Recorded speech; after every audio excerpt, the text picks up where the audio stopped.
I'm live. Well, just keeps getting better, doesn't it? Oh, look, I can see the glasses, my computer, and all the other stuff. The reflection. There's a metaphor here. Let's see here. Let's start off with the simple stuff. So, land, air, water. That would be law. That's us, right? Land, air, water. Many are called, but the chosen are few. Few, fire, earth, water. Guess who likes fire? Fire is the devil's only friend. So here is fire, earth, water, the few, and then here are the many. But you've forgotten. This is the law: land, air, water. All right, let's talk about the hierarchy and how this law works a little bit, just a little bit. This comes from, and I'm going to put those Australians down there. What is it? Hardcastles or War Castles? Should be Hardcastle. That's a whole another thing. Paul Hardcastle. Anyway, then 19 War Castles. Go watch that series. It'll blow your mind, I'm sure. I've been familiar with those guys, and they were on Maui and a whole bunch of other things for a long time. But anyway, let's talk about the hierarchy. I can't even spell. Let's see here. Higher. God, this supposed to be that's the symbol for E. Higher. Arc. E. There is the hierarchy. All right. Got all my stuff together this time. Don't give a fuck if you believe or not. Just don't give a fuck. Every courtroom in the United States, every courtroom in Canada, every courtroom in Australia, a Spanish version all down in South America and Mexico and so forth, all in the United Kingdom, all over France and Germany, and right, every fucking courtroom has one of these. Go across to the other side and you will find the Greek Orthodox Bible, but all of our law is Christian law, right? Okay. So now you're going to find out whether you like it or not. And then, who owns you? Go search. I can't put the thing because it's but I'm going to put a list now. Google will now show your friends, right? Google will now show you about Pizzagate. Google will now show you about all manner of things, right? Who owns the U.S. citizen or the U.S. person? Google will show you now. Many of those search restrictions are off. Look up. Anyway, there's a whole long list, and I'll put them below. Maybe I'll write some of them here. This one could prove to be a long one, also. Let's see here. So, according to this book, were you aware that ancient Latin was still the church, or the what do you call it, the language of the Vatican? Yeah, up until quite recently, when I was a child, they still did all their masses in the language of the ancient Romans, which was Latin. Nothing's changed, my friends. For 1,000 years, we've been in Babylon. We're still in Babylon. Anyway, so. And it turns out those freaking crazy pot-smoking Rastafarians knew what the hell they were talking about. Anyway, let's start it off. Oh, God, it's all right. We got to do this right. All right, so to you, this is the right, and to you, see, it's the mirror upside down and reverse. So I'm doing this for you, not the way it's going to, right? Because this is technically, this is the left and this is the right. But when you're looking at it, that's the right and this is the left. So here is the right-hand path. Here is the left-hand path. All right. And like I said, this is the easiest fucking choice you're ever going to have in your life, whether to choose right-hand path or left-hand path. Right-hand path nurtures children. Left-hand path harms children. Done. That's it. That's the choice you got to make. Good versus evil, right?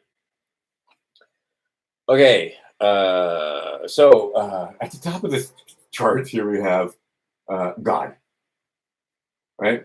And God, right? Left hand, right hand path, it's God. It doesn't matter, it's one thing, right? Up here, 7 principles. It's mentalism, and all the other things that come underneath that do not apply to the God. The whole frequency and vibration, it's all frequency and all vibration, or no frequency and no vibration, still God. Um, Cause and effect, yeah, God is cause and effect. I mean, anyway, so this is the transcendent. This is the one thing. This is the thing that we all are a part of, non-different from this. This is us. Okay, but ocean in a drop, not right, not a drop in the ocean. But you did not create the universe in the form that you're in now. So to say that you're God, or to say that you're the Christ or something like that, yeah, that becomes problematic to people, and they'll call you crazy because you are. But the idea being is that, yeah, it's all one thing. And those people that take it too far get in trouble. And they're usually crazy anyway, and you can tell. Anyway, underneath God, the next thing down, that's us. That's man, right? It's all one thing, but we're going to draw the hierarchy like this. All right. So got to use the Bible. Got to use the Bible. Let's see here. We're going to look up Genesis 1:26. Also 5. There's 5. Right? That's the number of man. And then I wrote 25. 26 talks about man getting dominion. Okay. Also, you might want to look up. I should have brought my magnifying glass. 2 Corinthians 2:14, where it talks about basically, you can't join two separate things. You cannot join flesh and paper. Yeah, two things that ought not be joined together ought not be joined together. All right. So you gotta be able to look in that book. All right. And read it and understand what's happening. This is 100% a presentation done by Romley Stewart down there in Australia. And I'm just modifying it just a little bit. All right. And then, so that's man. That's us. That's the man. Okay. Adam.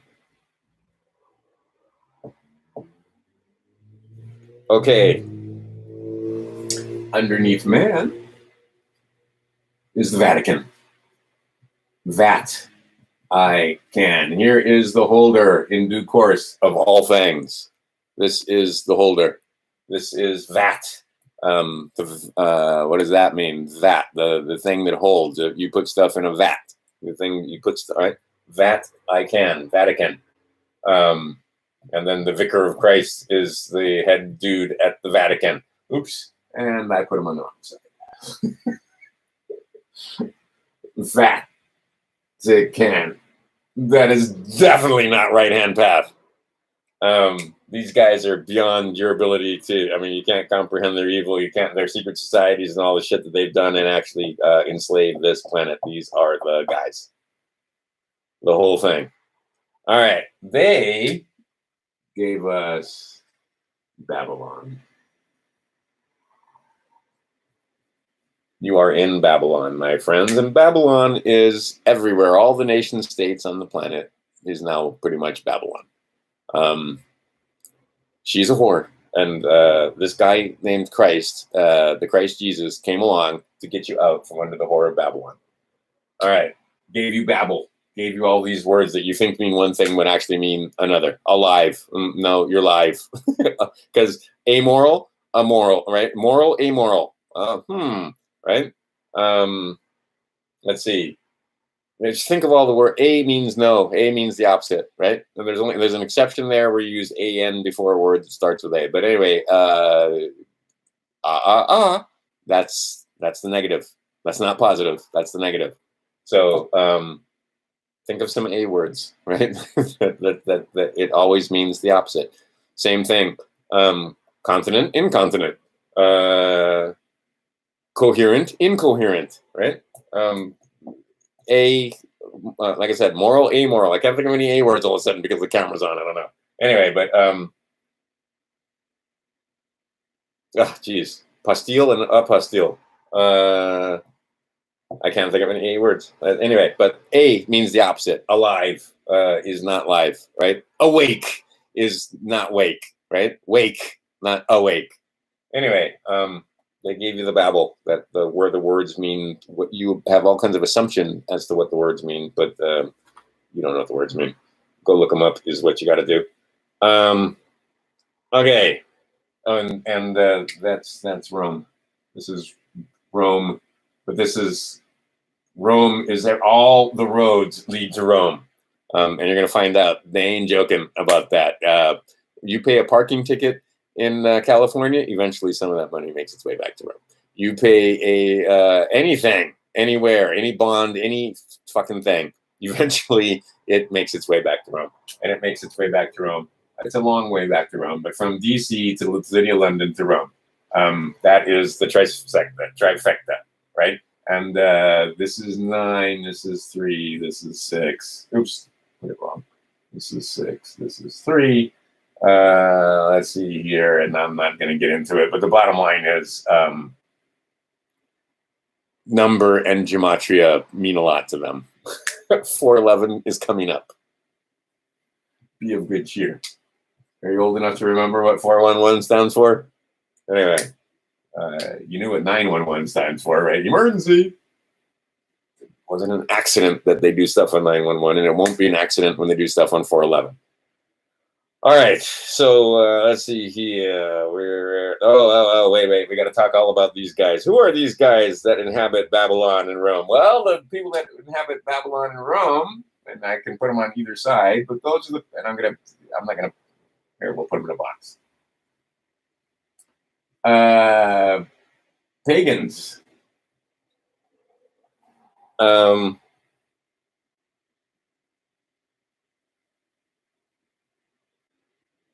of that. Humans. You know what I need is I need a magnifying glass.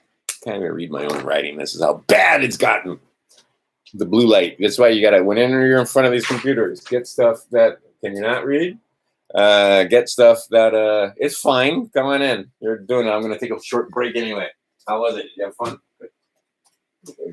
Play music and such.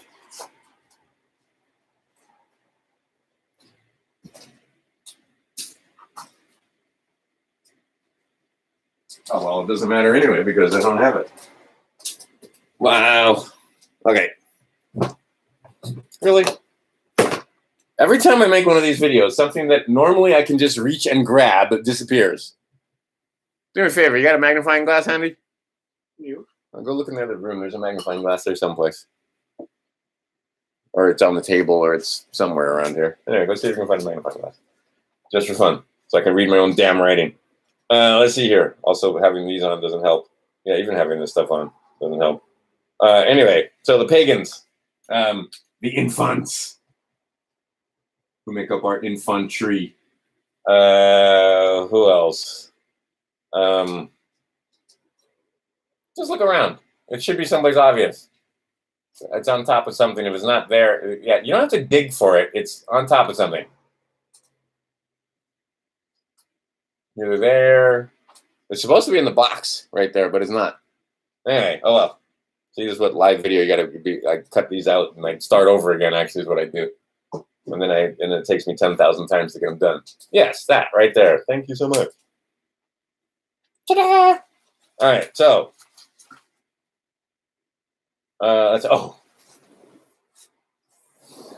here's the important part. Your surname.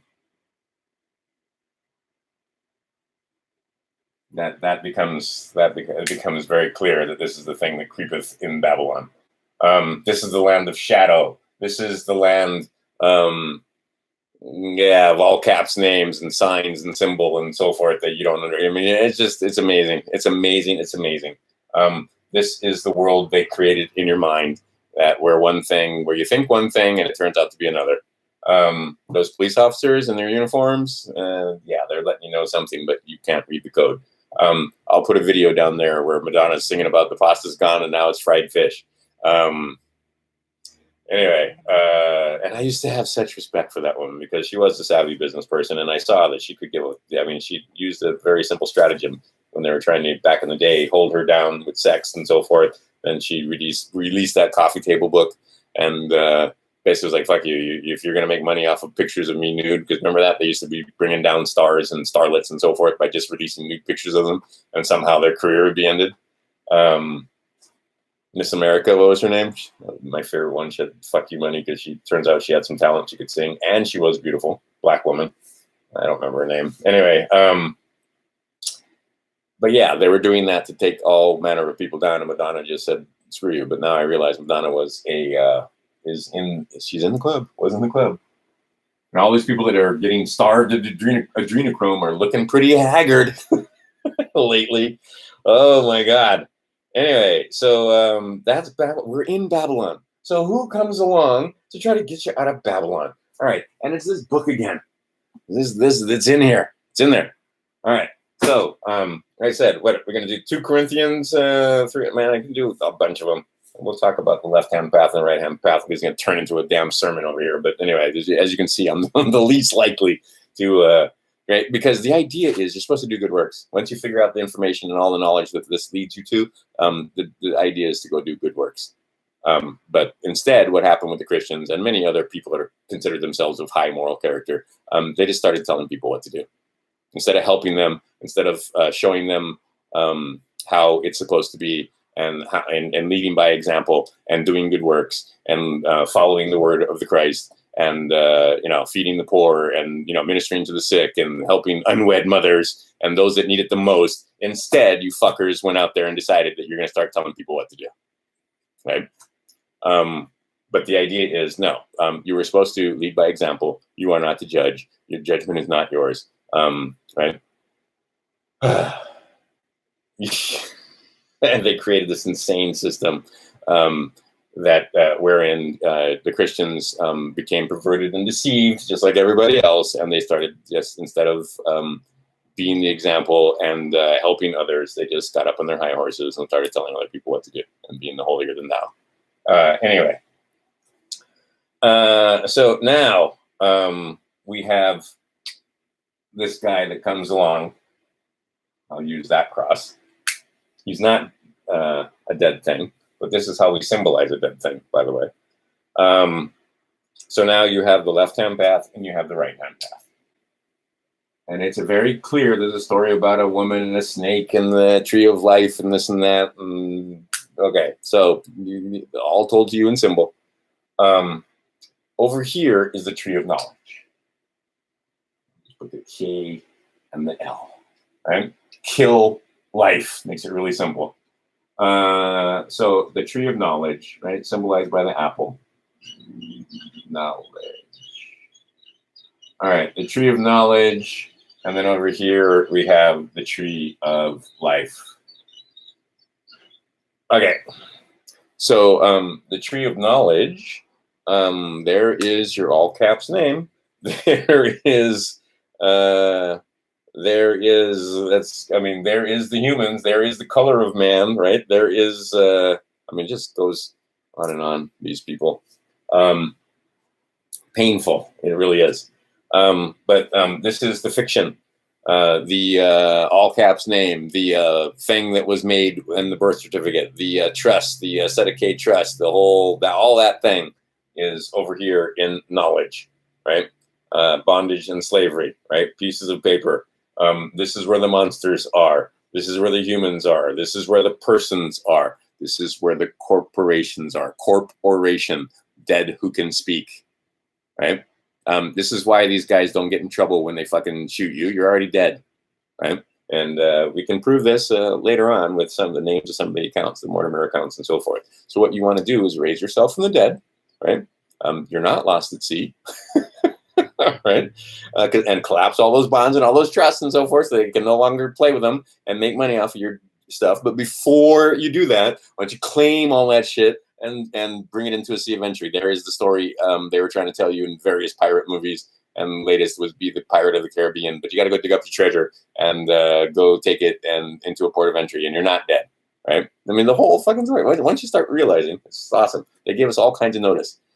So while you're quarantined, and this has something to do with that.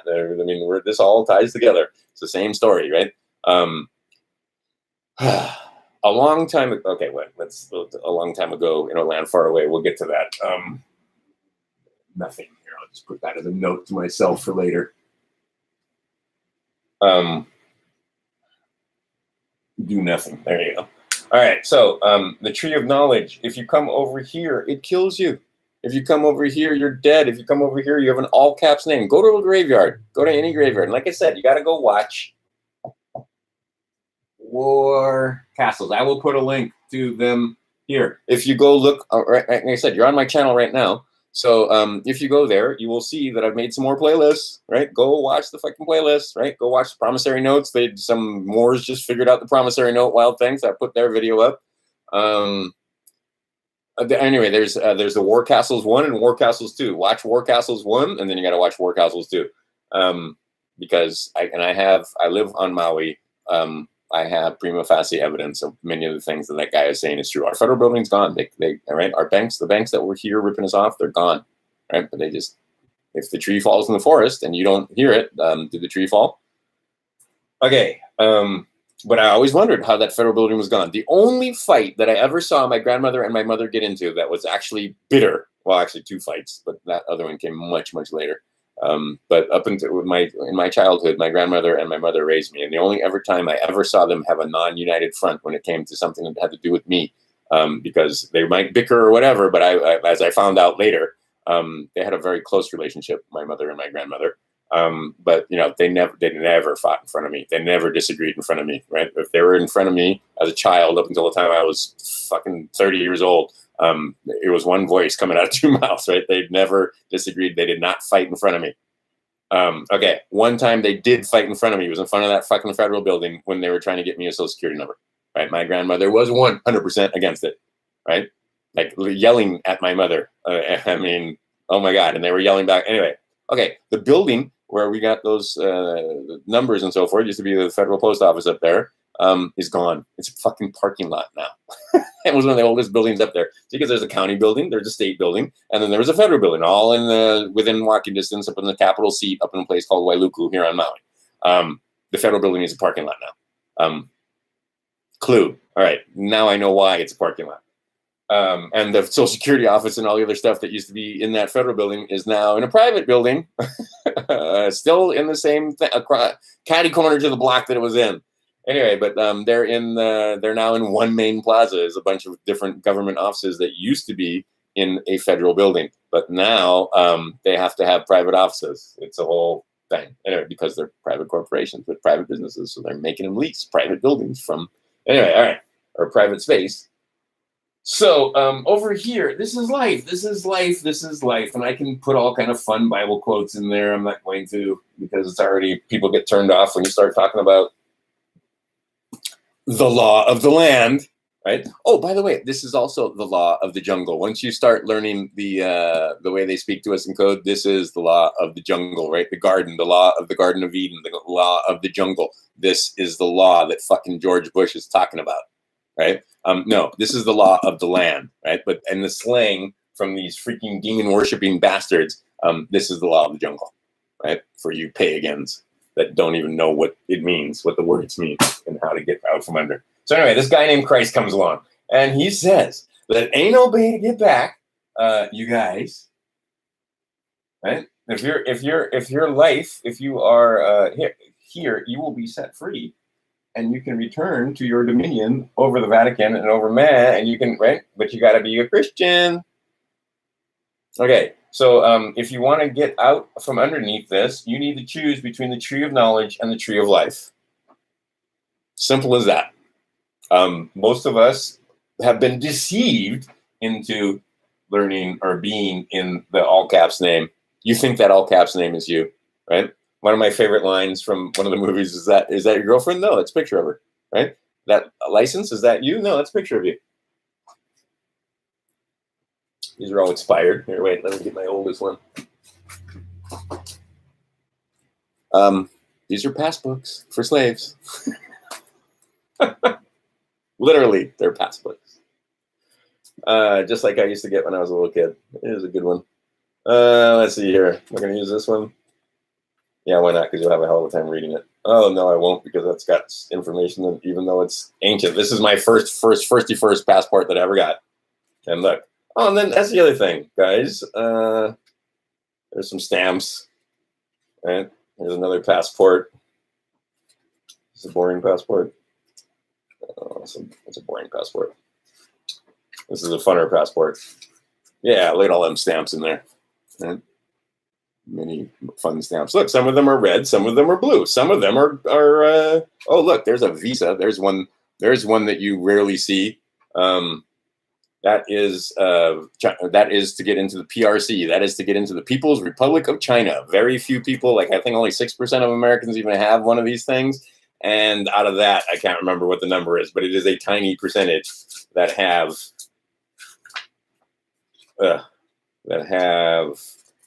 this visa. Right? That's a PRC that allowed me into the PRC. I had to pay for that, by the way, because I'm a slave. Can't just walk in because I was visiting the Republic of China. I wasn't visiting China. I wasn't visiting the land, according to them. I was visiting the People's Republic of China, the PRC. Right? In order to visit the People's Republic of China, which is a corporation, which is a fiction in our minds, you gotta have one of these. Starting to make some sense here, kids? All right, so there's a way to get one of these, and see, there's a red passport, there's a black passport, and then there's a green passport. You want the green one. Okay, and I'm not, and like I said, it's above my pay grade to help you get that. There's so much that you have to do to get that green passport. You got to collapse a bunch of stuff. You got to have, anyway, there's a bunch of stuff to do.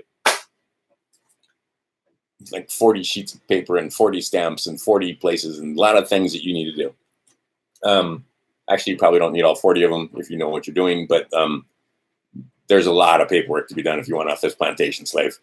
And on your way back to this, if you don't think that they're going to try and set traps for you and scare you back onto the plantation, right, trying to get you back over here, try to get you to decide that you want to be back over here instead, using guns and clubs and men in uniforms and parts of orders and brotherhoods that you don't understand, you're fooling yourself. They're not going to give you an easy walk back to your manhood. They want you in personhood, right? So they want you over here, oops, way down here at person. They want you to refer to yourself as a person, non-genderless, a person, right? That you're not a man or a woman. Naughty, naughty. You don't even want to say man or woman. You want to change your preposition. It's just fucking crazy. What they want is for you to refer to yourself as a person, not as a man or a woman. I hope that should be clear. All right. So once you understand this hierarchy, the idea is to get back here. How do you get back here? Paperwork to be done. There's paperwork.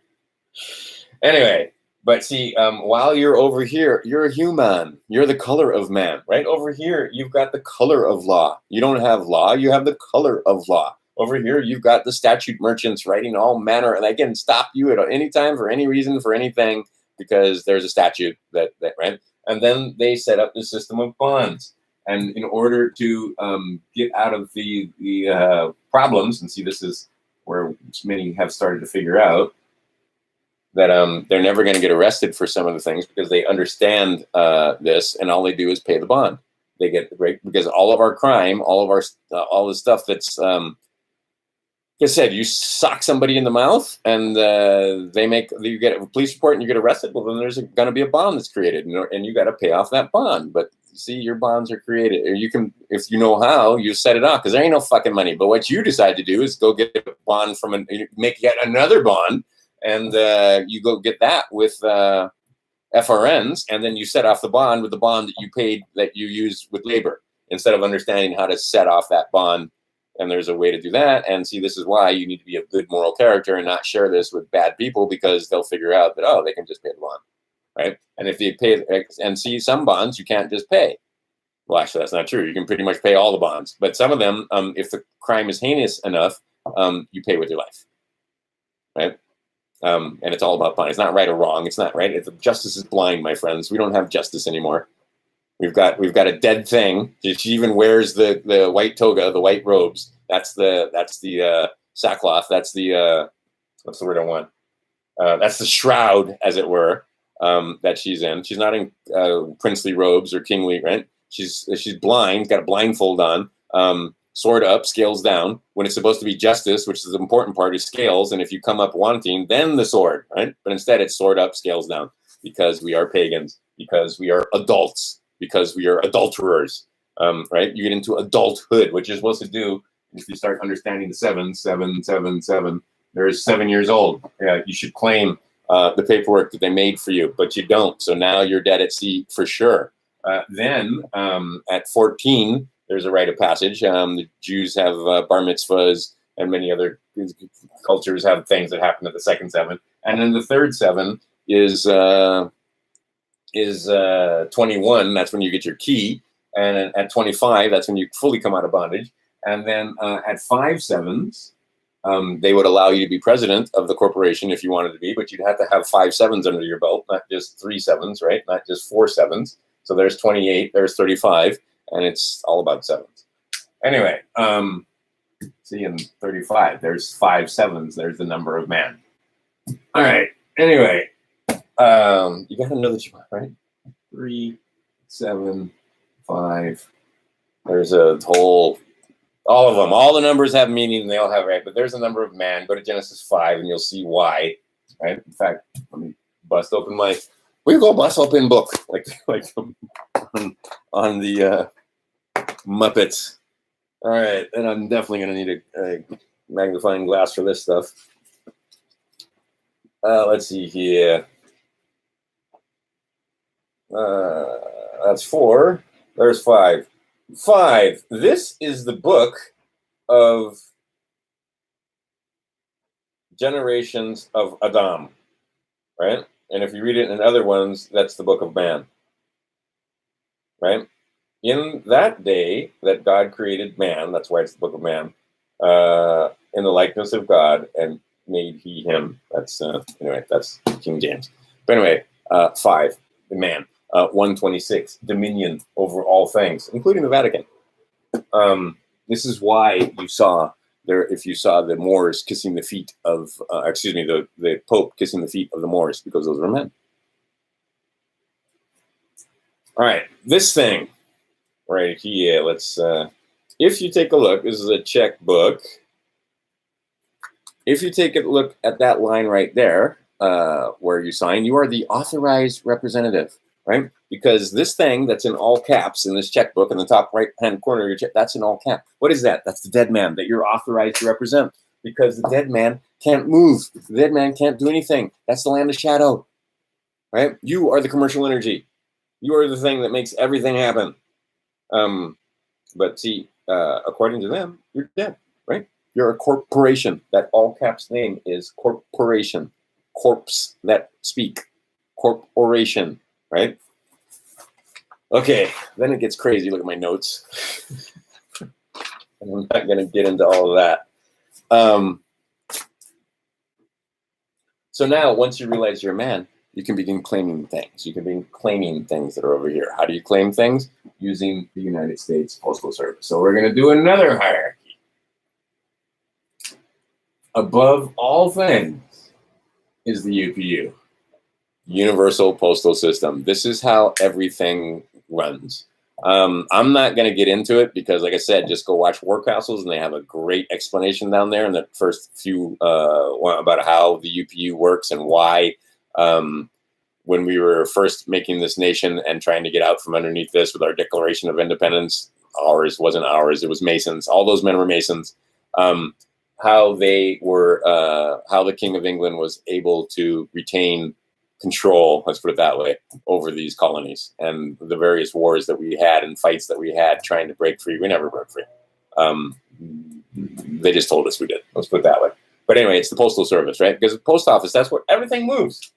Everything. I mean, there's nothing that moves anywhere, whether it's a ship, whether it's a package, whether it's whatever. That's how commerce is done.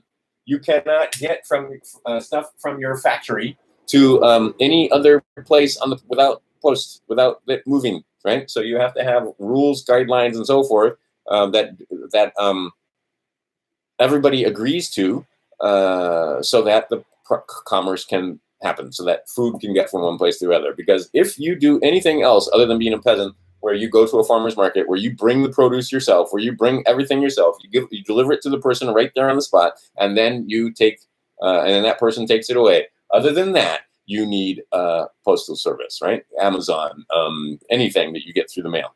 So the Universal Postal System and its UCC, which is on this side, left-hand path, and the Uniform Commercial Code, that is how we do commerce. All us, everybody. Applies to nations, applies to men, applies to corporations, applies to everybody.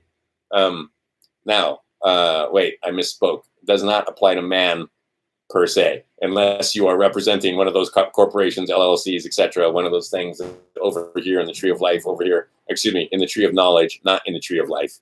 So anyway, left-hand path, right-hand, the whole world, it's split in two, my friends. Post office in itself is split in two, right? Over here, you have the military post office, you have the mail, and over here you have posts. You need to know the difference, and the difference is clearly delineated using these things, these 3-cent stamps. This is 3 cents over here, this is 55 cents over here. Simple as that. I will hold this up yet again. Did I not? Yes, I did. Right? You want to be ignorant and free, you can't be. Just can't. Never has, never will be ignorant and free. Just doesn't happen. All right. So learn about the 3-cent stamps and how to get yourself out of it. Also learn, oh, look, I have the documents now. That's not, oh, this thing is split in two. Oh, and wait, what kind of this? That looks a little different than the other ones. Take a close look at that. Because you'll notice that on the other dollar bills, there's a symbol here. There's a seal on this side and a seal on this side. On this one, there's only one seal. Used to be able to, that's a silver certificate right there. Let me go find a non-silver certificate real quickly. Oh, look, I found one. Over here we have this, oh look, there's 2 seals on this, right? So you have a public side and a private side. You're going to see that that's going to be a big damn deal here very shortly. Let's see here. Oh, and speaking of this, so this is also symbolized. Voila. Can't remember I told you to go look up your own. This is also symbolized by the 2 pillars, the 2 trees. Let me draw a better picture of it. Yeah. See, I found that envelope that I was trying to find in the other one. It was sitting right there. I just had it hidden from myself. Should I do that one? Let's do this one. Except I can't. I got any other little piece of paper. Right there. There you go. Perfect. All right. So there's a Social Security card. If you look at the Social Security card, there are the pillars. You stand between the pillars. You can either choose left-hand path or right-hand path. You do nothing, you're going to be assumed to have chosen the left-hand path, the tree of knowledge. If you do your thing, the things that you're supposed to do, you will be on this side and you will be right-hand path. Right? This is a dead man's account that has 9 numbers in it. Right? They set that up for you. That's your Social Security. Look, this card is so old. Look. What color is that card? That's what color was that card originally? Do you see what color that card is? Oops, I'm gonna put it in front of that. Yeah, it's white. And look on the back, no number, just some information that turned out to be complete nonsense, not to be used for ID. Blah blah blah. Anyway, all right. So I'm not going to show you. Well, actually, I will show you this one. I'll just put my thumb right there. Now, if you look on the back of your card, the new ones that are blue, and see all pieces of paper have this. They have 2 sides. You have your public side and your private side. Anyway, there's a clue. Very important clue. All documents, every piece of paper has 2 sides. Just so be aware that usually when you put stuff into the court, you only use one side, right? They only look at one side and the other side's blank. There's a public side and a private side to everything. Anyway, there's a number back here, and this is your trust account number. It starts with a letter, and it tells you the Federal Reserve. You can't tap this shit. You ain't authorized. You're dead. So you do that, you're gonna get yourself in trouble. So you had better fill out the fucking paperwork that you need to fill out to let them know that you ain't dead and that you're not committing fraud. Right? You need to collapse these things. So many of you get in trouble. Oh, you turn out there, yeah, there's bonds there. Fuck yeah, there's bonds there. I looked them up. I got hundreds of thousands of dollars in bonds that are all mature, that have not been claimed.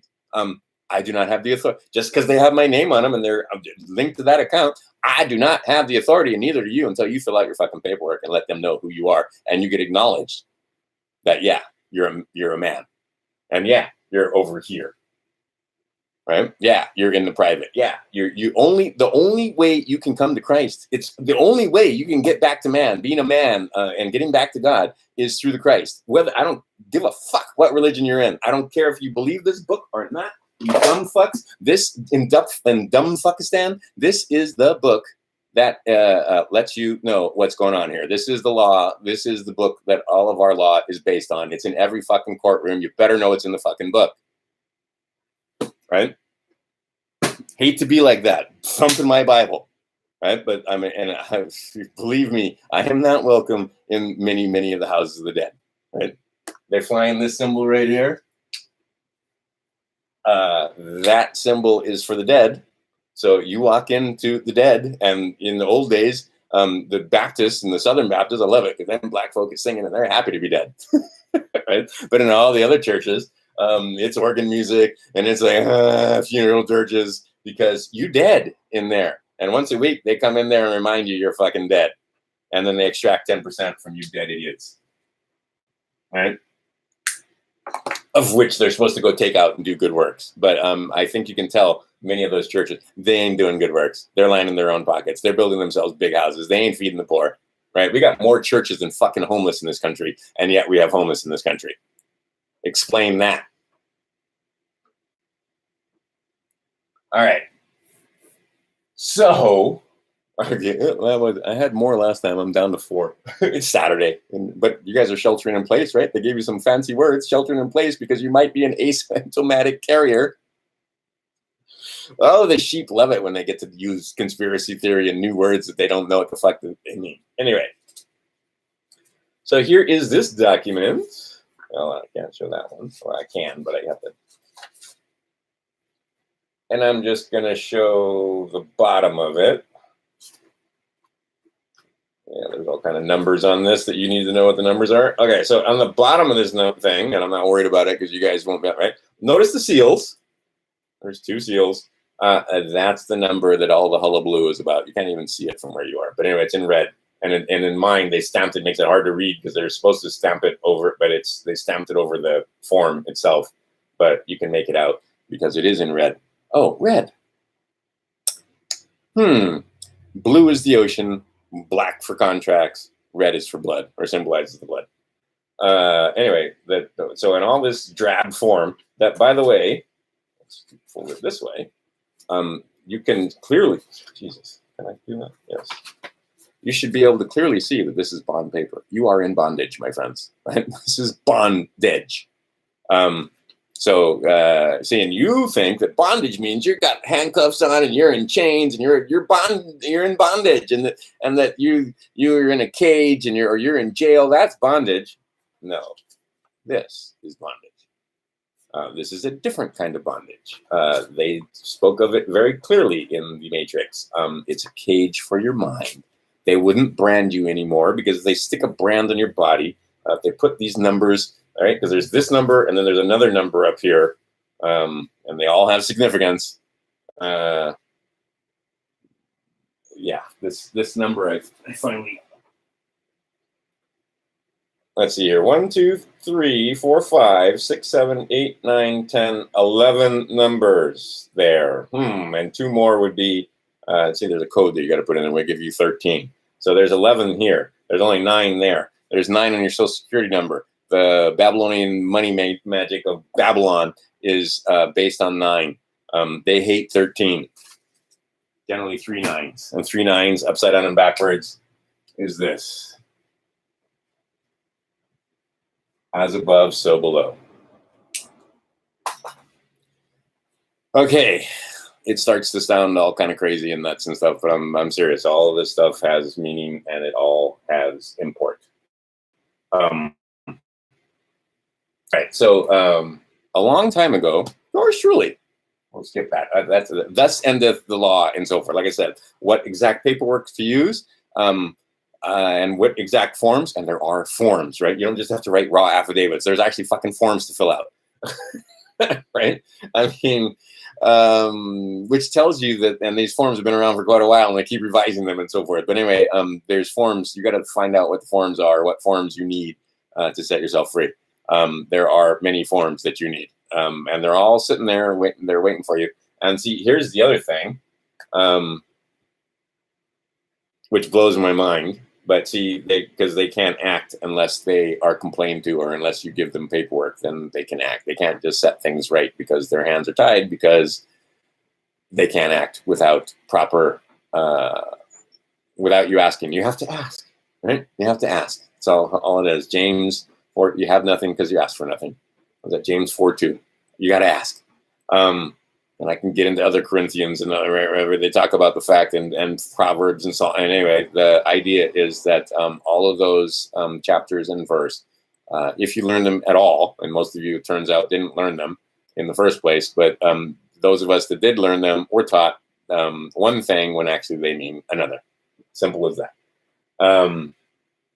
But the only way, and I keep interrupting myself. This part is hugely, hugely, hugely important. Your first name and your middle name, that's your Christian name, and that's the only way to get back to Christ. That's the only way to get back to God. You must use first and last. That's it, right? Well, first and middle. And then there's your surname. The surname, yes, you are of that family, and yes, you want to honor your mother and your father. Your father, by the way, is actually, your father is the God. Your mother is actually the earth, right? You're thinking that honoring the mother and the father is the guys that procreated you. Yeah, there's that, but the mother is the earth, right? And the mother is represented by the woman who births us, who brings us in from the other side. But the mother cannot bring us in without the seed from the father. Anyway, that's kind of important. But if you want to get back to the Christ, you cannot. If you've got three names, first, last, or first, middle, and last, yeah, that tells them you're a slave. This is why Ronald Reagan, George Bush, Jimmy Carter, Barack Obama, Michelle Obama. You don't hear them using three names. You don't hear them using a middle initial, and a lot of them have gotten to the point where they come down to one name: Ellen, Madonna, Cher, etc. Believe me, they know the stuff that I'm telling you about. Right? They've known it. They've always known it. They've known about the EIN and the in-leges and setting up a trust account that is an estate trust account. That's the EIN, right? That's set up for the dead man account. That's the Mortimer. And then there's the living trust. You can set up a living trust, right? Okay, so estate trust over here, living trust over here, and it's a living trust. And you will be the creator and the beneficiary of that trust. You are not the trustee. The trustee and the beneficiary cannot be the same person, period. Just that basic trust law. Right. So if you don't take anything else away from this, the trustee and the beneficiary can't be the same person. If you are trying to be, and see, that's what happens when you try to tap these accounts. When you're considered the trustee, you haven't told them that you're the grantor or the beneficiary. You're considered to be the trustee, even though that's your own fucking name on there. That's tapping that trust account and being a beneficiary. That's fraud. That's breach of trust. You're in fucking trouble. Right? Because you didn't know what the fuck you were doing. So what you need to do is get, okay, so I'm drawing on them. Okay. 3 parts to a trust. And then I got to get through this 3-letter thing because I watched one and it's just painful. All right. 3-step process. All right. So first step process is your affidavit that has everything in it. I'll come back to this in just a second, but I need to clear this up while I'm still thinking about it. First is your affidavit. Okay, so in the affidavit, you put fact. You don't put belief. You don't put truth. You don't put anything in an affidavit, right? Because if you're just facts, this, and this, an affidavit of fact, unrebutted, stands at law. All right, so in order to get that done, there's a 3-step process, and you need a notary. They all need to be notarized, right? If you can't find a notary, you need 3, at least 2, but better 3, and better more than that, other people to verify your signature. Right? I mean, because you can do the live birth thing. All you need is 3 of your friends to say, yeah, he's a living person. He's right here. I know this guy. And I know his name is 2-letter, or the 2-part name, not your 3-part name. Right? And you can put of the family of, right? Or of the house of, right? Let's do this. Crouton.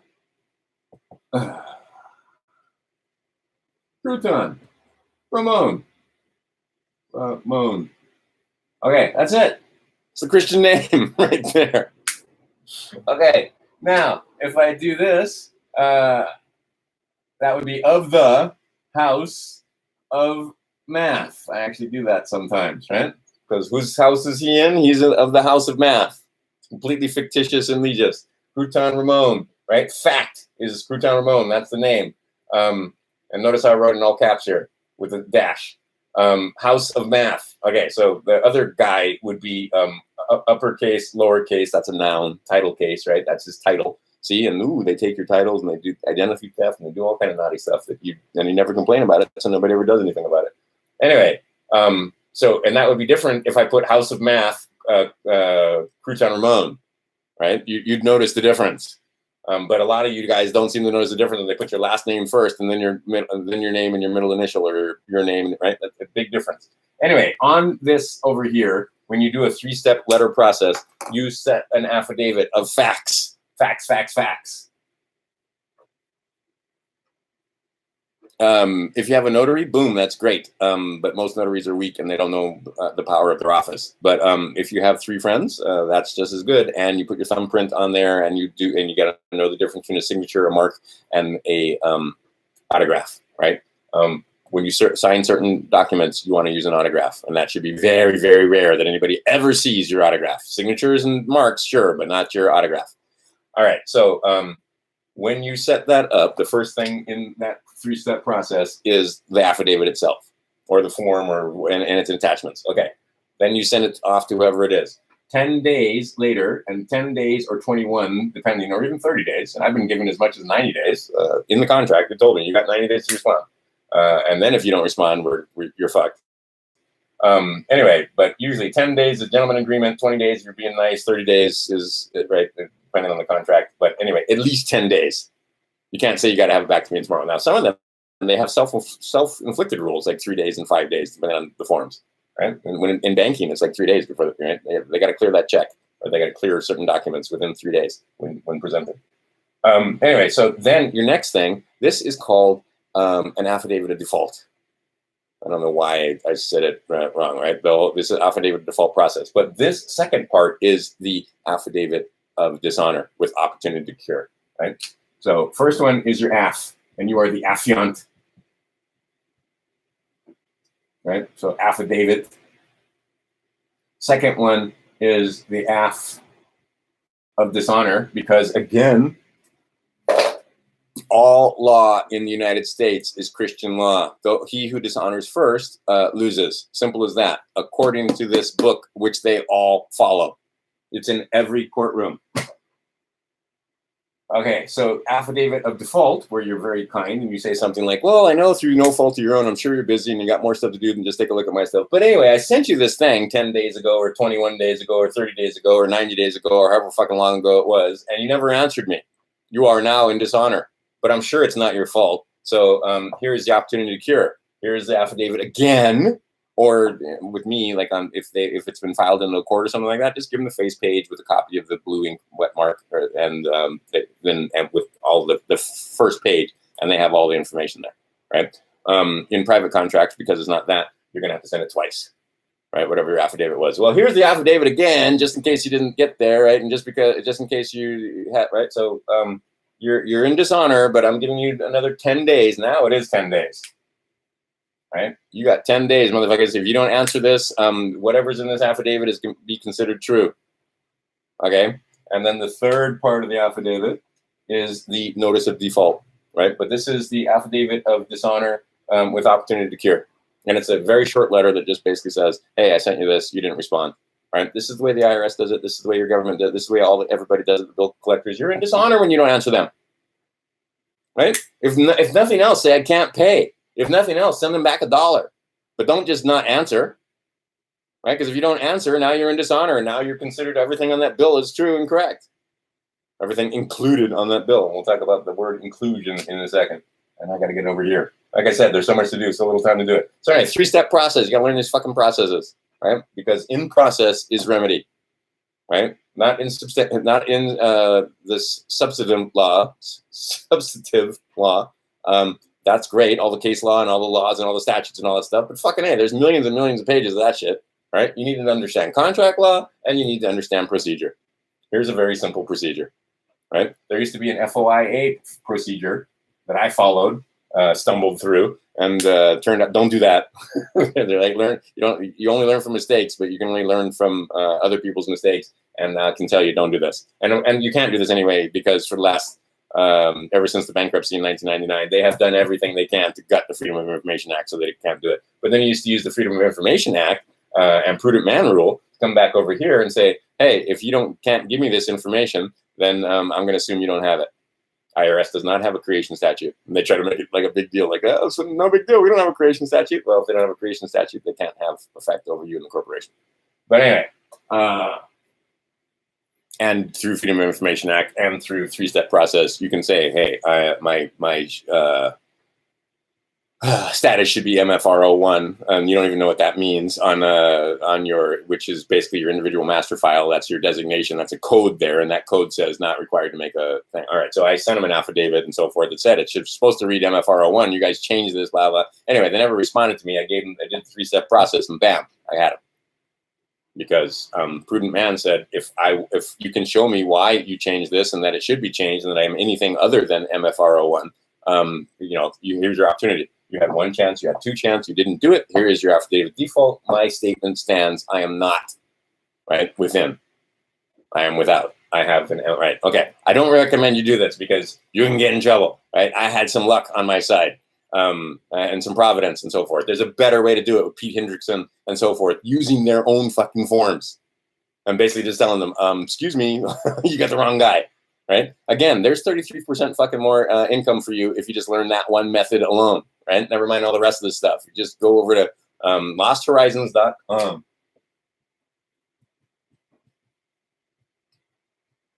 If you don't already know about that, go take a look at all the victories. And by the way, yours truly is the one responsible for the federal government and the state of Hawaii recognizing that this method works. Yeah, that was me.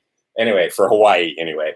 This guy, though, just figured out the forms, right? A lot of these guys, what happens is they start fucking reading, right? Because, again, those guys, these Luciferians, these guys in the Tree of Knowledge, part of the Tree of Knowledge is they have to give you the knowledge. They have to be able to let you have access to whatever the fuck it is, right? So they have to have disclosure. They have to tell you. Otherwise, they understand that their karma will bite them in the ass, and they do everything they can to avoid karma biting them in the ass. So anyway, the idea is that they give you all the information that you want or that you need. They just don't tell you what to do with it or why. They give you the remedy, but they don't tell you how to get the remedy, and they don't tell you. They don't even tell you that the remedy exists. They just give you the remedy, right? Okay, it's up to you to figure out that the remedy exists. It's up to you to figure out how to get the remedy. Okay, so three-step process. Okay, and then I interrupted myself when it came to the trust law. So the trust law, like I said, it takes a long time to cover all of this. I was trying to be succinct and reading from notes to a person that I know in Canada, and the conversation still lasted 2.5 hours. Anyway, trust law. This is the creator, the grantor, right? This is God over here. Okay, and there is I had it written down, and it's great because there's a code, and if you look at the numbers, there you go. It's fucking awesome. It's not so awesome for you when you're ignorant and you're being enslaved, but at the same time, it's freaking awesome. These guys are evil geniuses. It's just freaking awesome. All right, so they tell you over here at 21. See, this is the one I was talking about. 21.7. Look it up. It's IRS code. 21.7. It's IRS manual, I believe. 13. .3. There's the 13. There's the 7. There's the 3 sevens. There's 3.2.2. It tells you that the infant is the creator. Okay? You are the creator. You started all this. You are just underneath the God, right? You are a creation of God. Okay. Quite literally. Let's see here. So now you are the creator of these trusts. You are the grantor, the creator. That's the guy that starts the trust. That's the guy that puts everything into the trust. You were the creator of your living trust was your father. He is the one that has the seed that puts it into your mother, and your mother births you out. You are the creator, and you are the beneficiary of this thing. And then you have trustees, and it says in the Bible, don't tempt your gods, right? Don't tempt your fellow man. By making him a trustee, because I have tons of friends who are trust babies here on Maui, and the trustees always fuck them. The trustees always get into trouble, and the trustees can't keep their fucking hands off the money, right? Because it's so tempting. It's not the money, it's the love of the money. Anyway, so you have the creator or the God. Okay, over here we have the trustee, and over here we have the beneficiary. Now, you can be the beneficial owner and creator of this trust, but you are not the trustee. They try to move you into that trustee position, and once you become aware that you're in the trustee position, you need to get the fuck out of the trustee position and get back over here to either creator or beneficiary, but not over here in trustee, because if you're the trustee and you try to fucking tap your own trust with your own money, with your own bonds, you are in breach of trust. The trustee and the creator can be the same. I'm sorry. The trustee and the beneficiary cannot be the same person. Right over here, you can be a manager and you can pay yourself out. And that's what they always do. They try to take money out of the trust for managing the trust, right? And that's what they're doing in the courts. Is that they're giving you advice and they're billing you for it, and they're modifying the contract with an SF30 and other forms, telling you that for the judgment that they gave you, or for the ruling that they gave you, or for the advice, or for whatever the fuck it is that they gave you while you're in court, they're billing you for it, right? As a trustee. Okay, so they take money out of that and they tap your bonds. Well, guess what? As a creator, you can also tap their bonds, right? Because these guys are bonded in case, and they have licenses and bonds. Judges have licenses, or else they can't be judges. And then you got to understand your definition of the word judge. You're thinking it's a de jure judge set up by a government. No, that's a person from a private corporation. It's basically a bank. Anyway, but if you think he's a judge, then you can call him a judge. You can call him whatever the fuck you want. Just don't call him late for dinner. Anyway, but the idea is that the trustees will pay themselves for managing your trust. That's the Sedicate trust. That's the 575. That's the whole other documents I just got done showing you on those bondage papers, right? Because you haven't claimed it, you're dead at sea. So they got to manage your trust for you. And when they do manage stuff, and when you come in there, you corporation and you've done something naughty, they're going to bill you. And if you've done something really naughty, you're going to pay with your life. Right? Many states don't have that anymore, right? The state of Hawaii, you can do as naughty thing as you want. You murder 50 people and, rape their fucking skulls in public, and we can't put you to death. We can only hold you forever. Right? Okay. But the idea being is that if you understand and see this is why so many people will find it out, hey, wait a minute. I got bonds. Hey, wait a minute. I got accounts. Hey, I didn't know about this. And yeah, nobody knows about these, right? Most of them. Just because you don't know about them doesn't mean they don't exist. And then they go and fucking tap them, or try to take money out of them, or send a bill to these guys, the guys that are administrating the trust. And they're in, wait a minute, you're another trustee that's trying to fucking tap this trust. You in trouble. And they don't know any better. They're just doing their jobs, right? They're part of this huge conspiracy, but and they're part of it. All they're doing is, no, you were naughty, and this is the law. Justice is blind. Doesn't matter. I mean, you can be indignant all day long. Well, wait a minute, it's my name and it's my account and blah, blah, and you set this up for me. Yeah, but you're the fucking trustee. So you don't have access to the beneficiary's funds. And if you try to take access to the beneficiary's funds, notice I'm not talking about paperwork and all. This is just the high 30,000 foot level understanding of what the fuck's going on here. Right? Because there's paperwork to be done to get yourself from here to here. And to acknowledge the fact that you are the creator and the grantor. Right? And all this happens before you reach the age of 7. Generally, it happens almost within months of your birth, right? Because all my wealthy friends, I can tell you this, that all my wealthy friends, see, what do the wealthy tell you? They tell you, you want to have usufruct, you want to be able to use everything, but you want to own nothing. The trusts own everything. They own nothing. You come with nothing, you will leave with nothing. But while you're here, you have some birthrights. And they've tricked you out of your birthright with deception. They've tricked you into signing away your birthright using deception. Okay, so you got to resend some of those signatures, some of that other stuff. You got to fix it. You got to fix it. As simple as that. There's no way around it. They got all the guns and clubs. You can't just stand up and go, well, I figured all this stuff out and I don't want to do the paperwork because I'm lazy. Well, fuck you. Then go to jail. If you try to tap the trust or if you try to do anything that's in violation of that paperwork. But if you go look this up, this is IRS over here. You will see it tells you directly that the infant is the creator. Right? But the infant can't do anything. The infant can't do any contracts. So all this stuff is set up for you until the time you reach the age of majority, which is 21. Then you come out of full bondage at 25. And you can actually do stuff like hold offices and stuff like that in the corporations at 35. And a lot of times they have at 35, I used to set trusts up. At 35, they used to have the prudent men would use the spendthrift clause, and a spendthrift clause is you don't get the money in this trust until you turn 35, or you don't get the money in this trust until you turn whatever age it is. It's usually going to be a multiple of 7.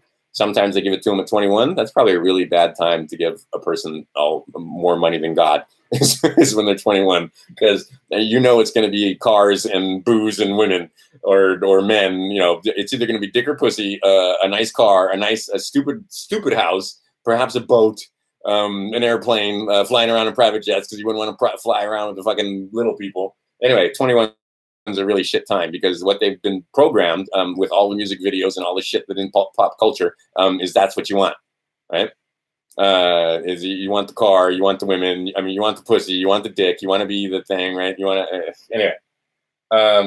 So yeah, spendthrift clause usually 35, 28, right? The fourth 7 or 35. Okay, by the time they're 35, they've wised up enough that they shouldn't be wasting all the money. And then if they do, well. I have a friend that she's a trust baby, and she spent all the money in her trust. Right? It should have been set for life, but she just fucked around, and now there's no money. And then she went back hand in hand, and they just basically went, "What? You spent it all." Right? So she gets a little tiny stipend. Well, for her, it's a little tiny stipend. You and I would be like, "Oh my God, what do I do with all this money?" But anyway, she gets a little tiny stipend every year. Just enough to, like, your house is paid for, her car is paid for, right? But just enough for her to, if she breaks it into 12 pieces, she has a comfortable ability to eat and party and do what the hell she wants. But she doesn't have access to the huge sums because she pulled it all out. So there's nothing earning interest anymore. Never kill the golden goose, right? You want the eggs, but you don't kill the goose.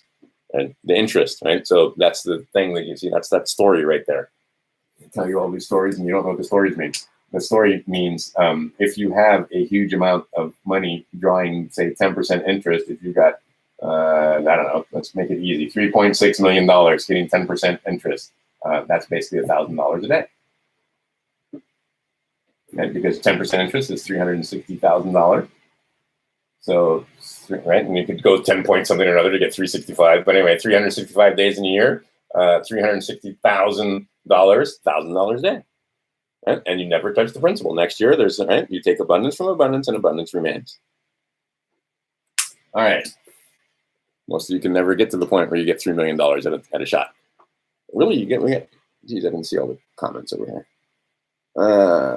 Yeah, and see, none of this will make sense because you were commenting at the time. Sorry. Yeah, there you go. Gold seals, silver seals, they're seals. Really? You can go to the bank and ask for a seal? I did not know that. All right, so let's change gears completely. That's the thing. One more time. Right? Not telling you to become a Christian. I'm not telling you to give up whatever religion you're in. I'm telling you to learn the stuff that's in this book so you can set yourself free. Right? Christ Jesus told you. Right? So the only way to get back to God, the only way to get back into the kingdom of man where you have dominion is to in his name. And what was his name?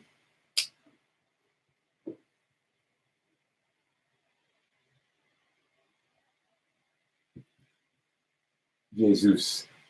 You can talk about the Yahshua. You can talk about all the other names. Jehovah. You can talk about all the other names. But anyway, Christ Jesus. Right? 2 names. Not 3. Right? Not of the family of Moses, not of the family of Noah, not of the family of all the people that came before him, just Christ Jesus. Right? And what was his last name? Anyway. But you don't get there. So you don't get there with all 3 of your names. You get there with 2 of your names. Right? And then when you get that passport, your passport isn't going to have 3 names on it. It's going to have 2 names on it because there's only 2. Right? That's the Christian name. Okay. You're just tells them right off the bat you're a pagan. Right? You ain't no diplomat, you ain't no prince, you ain't no nothing, you're a pagan. Right? Let you know immediately. And let you know that immediately if I try to bust this one out there, you can tell that, oh, it's no good because they put the hole in it. Anyway, the idea being is that the only way to get back is to not choose, right? There's your choice. There's the dead man, right? You need to choose right-hand path or left-hand path. One more time. Right-hand path nurtures children, left-hand path harms children. Simple as that. Let's leave good and evil out of it. Do you want to see a child smiling and happy, or do you want to see a child in terror, hungry, and crying? Which one are you? And if you saw a child that was in hunger, terrified, and crying, would you do something about it? Or would you look the other way and keep walking? Too many of you Christians have decided that you will look the other way and keep walking. Right? We got homeless on our streets like crazy. All right. Most of you can't do anything. You can't do a fucking thing about it because you are not in Christ. You are not, have not gotten to the point where you can tap the trust and get a little black card that has $100,000 spending limit every day. $100,000 a day. Think you can't help a fucking homeless person or two with that? Right? But you're too ignorant to even do that right now. Right? And when you get this thing, if you're getting this thing so that you can have cars and you can have a nice house and you can go vacation and fly around in private jets, fuck you. Seriously. Right? The idea is to set yourself free. The idea is now you can do whatever the hell you want. You always want to start this certain business. You always wanted to be a farmer. You always wanted to do aquaponics. You always wanted to blow glass. You always wanted to sit there and fucking paint all day, whatever the hell it is. Now you can. Right? And when you're not doing that, you can go help your fellow man. Right? This is the gospel according to Crouton Ramon. Now, the idea is, my friends, that most of you will get this, and I know guys that they got 8 cars, and they got a big-ass house. What did, oh, shoot, well, Ray Charles, I believe it was Ray Charles. Ray Charles said, well, it doesn't matter how much money I have, I can only drive 1 car at a time, and he can't even drive. He has to have a driver drive him for a car because he can't see. Right? You can only make love to 1 woman at a time. Right? You can have 3 women in the bed with you, but you can only make love to 1 woman at a time. 2 if you're like, you know, anyway, I'm sure there's guys who will argue with me, perverted bastards. But anyway, you can only do 1 at a time. You can only live in 1 house at a time. I can only stay in 1 room in my house at a time. You can only sit in 1 chair at a time. Why the fuck you need all this other stuff? Well, because the love of money. Because you've been taught materialism. Because you've been taught that you need, right? I mean, the idea being, my friends, is that if you learn what I'm teaching you here, and if you go down the path further and stuff that I haven't taught you, but it's all fucking there. Promissory notes, how to go through the ATV, or excuse me, ETF. ATV is a whole other thing. But anyway, the ETF accounts. How to do you do the Patrick Devine thing, the War Castles thing, and start claiming your shit and get it back and get yourself out from underneath the whore of Babylon. Now your job is to go help others. Now your job, and if you can't help others because there are times when you're not going to be able to because they're going to silence you, but and make you forget, right? Well, technically you've forgotten all this stuff, and you just anyway. But anyway, the idea is that when the time comes, if you get to that point, a pox on you if you don't help your fellow man. You have to help your fellow man. Right? You see these people that are hungry. You see these people that need clothing. You need these people that, just do what you can do, but then understand laws of karma too, because don't be too much of a goody two-shoes, because sometimes they're in that position because they got to learn the lessons. And if you stop them from learning the lessons, the karma will be placed on you, which is why no good deed goes unpunished. Right? So, you got to use some discretion and knowledge and so on. But there are times when that person is in a bad way through no fault of their own, and you can help. So help. And then there are others. Well, okay, don't do that. What if you scholarship people, right? I want to learn more about how to play music. Well, you give them a music scholarship. I want to go to art school. Well, then you give them an art scholarship. Right? You don't make a big fucking deal about it. Oh, I gave them all right. So you feed your ego. You just fucking very quietly write a check that doesn't bother you because it's not even your fucking money. Right? You just see where to help place this money. All right. This is all available to you if you'll play the game. All right. Or you can play small and you can be a little fucking useless schniveling schnigget that can barely afford to feed your own kids and can't make rent. You're worried every month at the end of the month, you're all stressed out and you got debts and so on and so forth because you are a debtor. Right? They know you're a slave. You don't know how to tap your debt trust account. You're dead. Basically, you're dead. You're dead. Right? But you still provide them commercial energy. Right? Through complete ignorance. You are the Duracell. All right. So a long time ago in a land far, far away, when I had a girlfriend whose family was involved in politics, let's put it that way, to say the least. I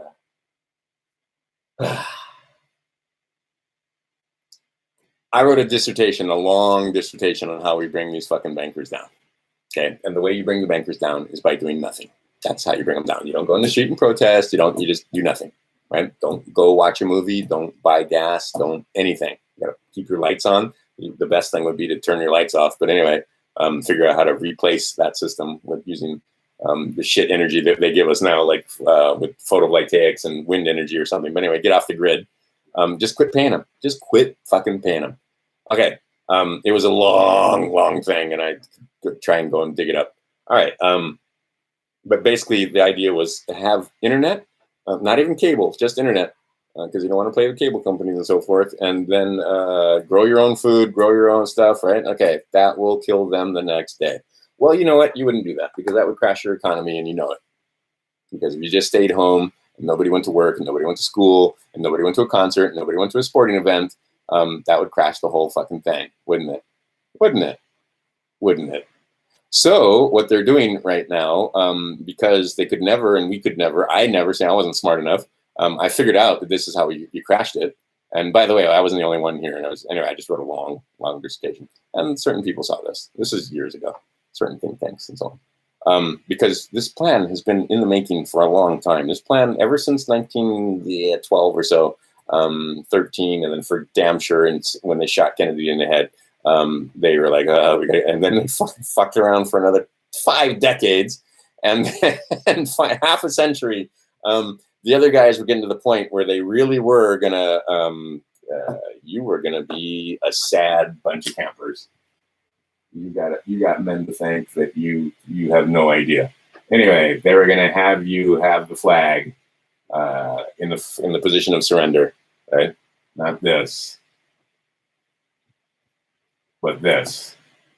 See, and then you got the civilian flag, and I'm not gonna, anyway. Whenever you got that, that's civilian. That's right. So this would be the flag of war. This is our war flag. This is our war banner, right? This is the Star Spangled Banner. This is the banner of our military. This is our military banner. When they fly it, you know you're under military rule. When they fly it like this, you have been conquered. You have been. Anyway, you are no longer in. I need to explain the symbolism better, and I'll come up with a whole video on that. But anyway, because the symbol of why this as opposed to that. But anyway, there's a civilian flag also. You can look that up. That hasn't flown since 1859, which was the former bankruptcy. But anyway, they were about to take us back and to be subjects, and they weren't going to tell us, but to be subjects of the king, which would have been under the Vicar of Christ in Rome. And that would have been that. The end game was coming. They were looking for a one world domination. This is why a long time ago there was a fight to put a flag on the pole of the planet, which was considered the 2 poles of the planet, the South Pole and the North Pole. Right, and then there was a thing where we went out here, and then we put a flag on the moon, so that we go overstanding all of this. It's all flag. I mean, we have a flag.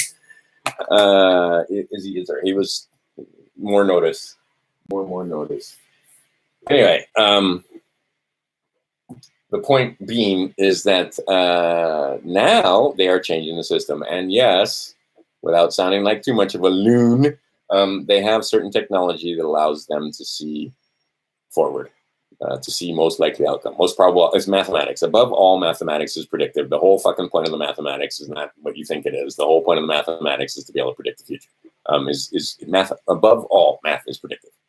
And when I say predict the future, it's not like, oh, am I going to marry Joe, or am I going to marry Lisa? Or that's not what I'm talking about. I mean, it's to be able to see most probable outcomes based on the events of the day. All right. Trump and crew have this technology. So back in October, if you look at the 201 agenda in the meetings, I put Amazing Polly. I'll put the link down here if you want to. She dug into it. She always cracks stuff open and opens cans of worms. And she doesn't even really understand the import of all the stuff that she does all the time. But anyway, the idea was that they had this whole fucking plandemic. Hashtag.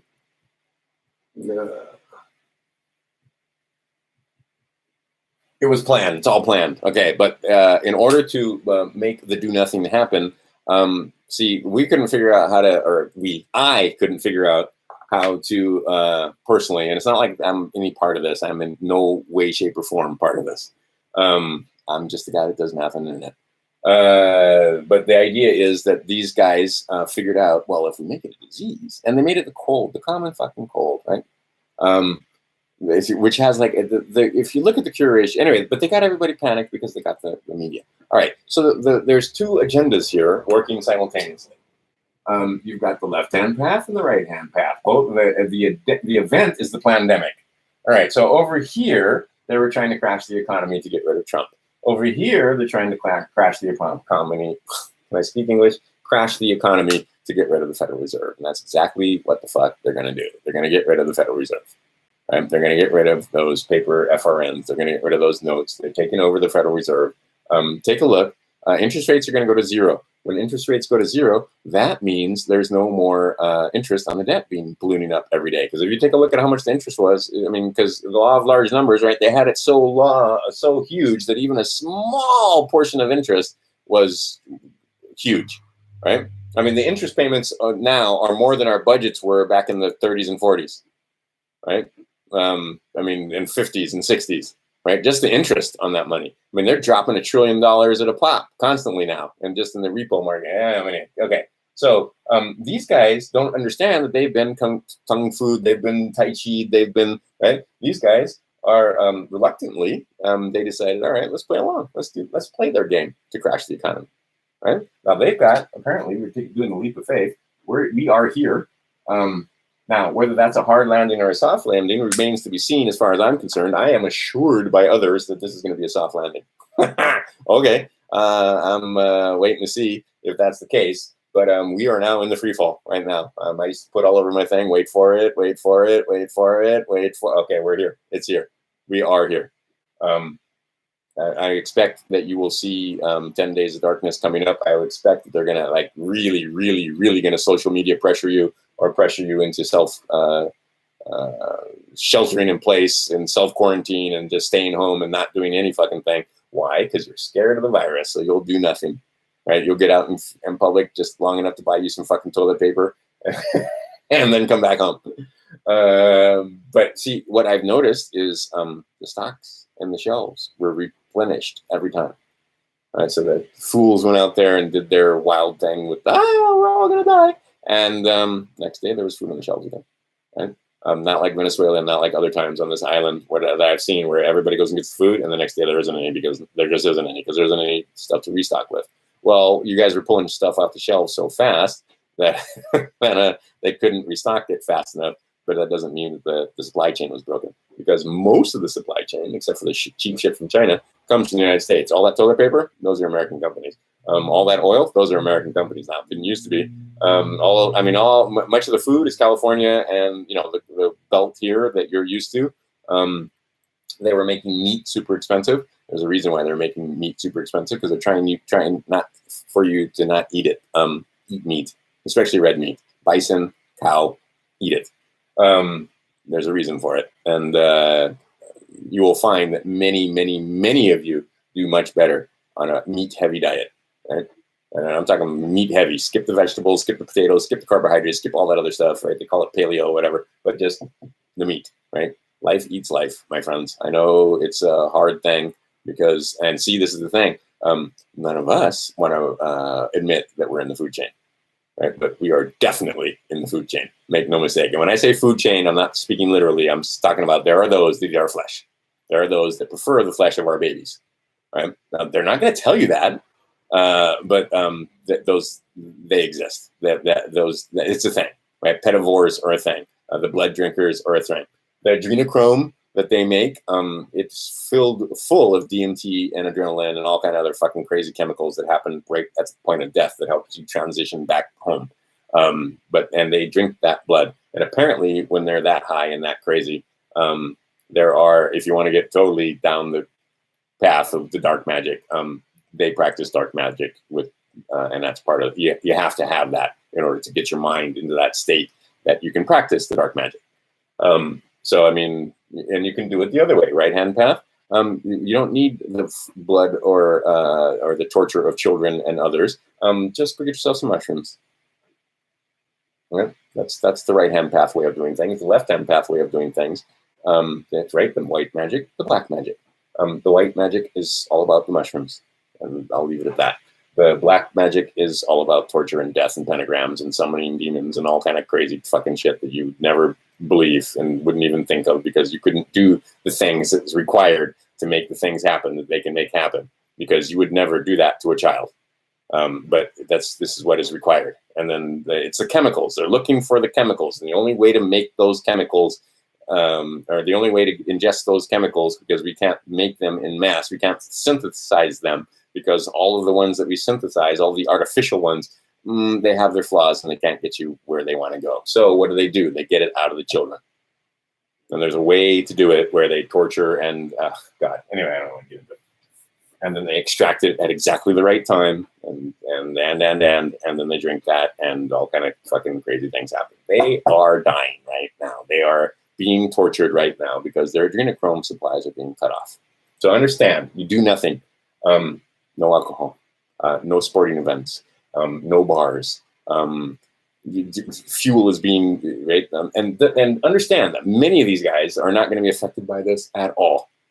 And I got billionaire friends. They just moved house, got out of the cities, right? That's all they did. They just made a physical move, right, out into the country, into a large gated place with their own security and their own shit, and they're fine, right? They're not worried about it. They got food. They're stocked up, and they're fine.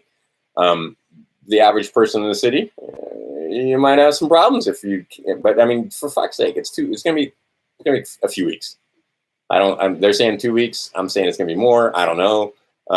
But it's going to be a couple of weeks where going to the store and right. They want you under quarantine. They want you to fucking stay inside. If you're inside, they're inside. Where's one of the places that has many, many, many? They keep talking about it, right, in this part of the programming. Italy. What about Italy? Italy. Death rate. Italy. Who's in Italy? Oh yeah, the Vatican.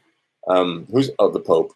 Oh yeah, that's right. The Cardinals. Oh, that's right. All these fucking mobsters, all these other people that are now sheltering in place too, and they can be picked up. What's going on in Germany? Do we have some war games happening over there? What's going on here in the United States? Are they going to get you to shelter in place? Anyway, the idea is the first step was cut off all of their money, right? Do nothing. Make it so that the ones that aren't in that position, the ones that like certain corporations that are evil, that have debts because they have bonds that need servicing, right? Use the whole system against them. That's what I'm saying. They can't service those bonds because they have no more income. They cannot debt service. What are they going to have to do? They're going to have to claim bankruptcy. All right. And then they're going to, some of those companies are going to cry for bailouts, and they're going to get them because they're good companies. And some of those companies are going to cry for bailouts, and they're not going to get them.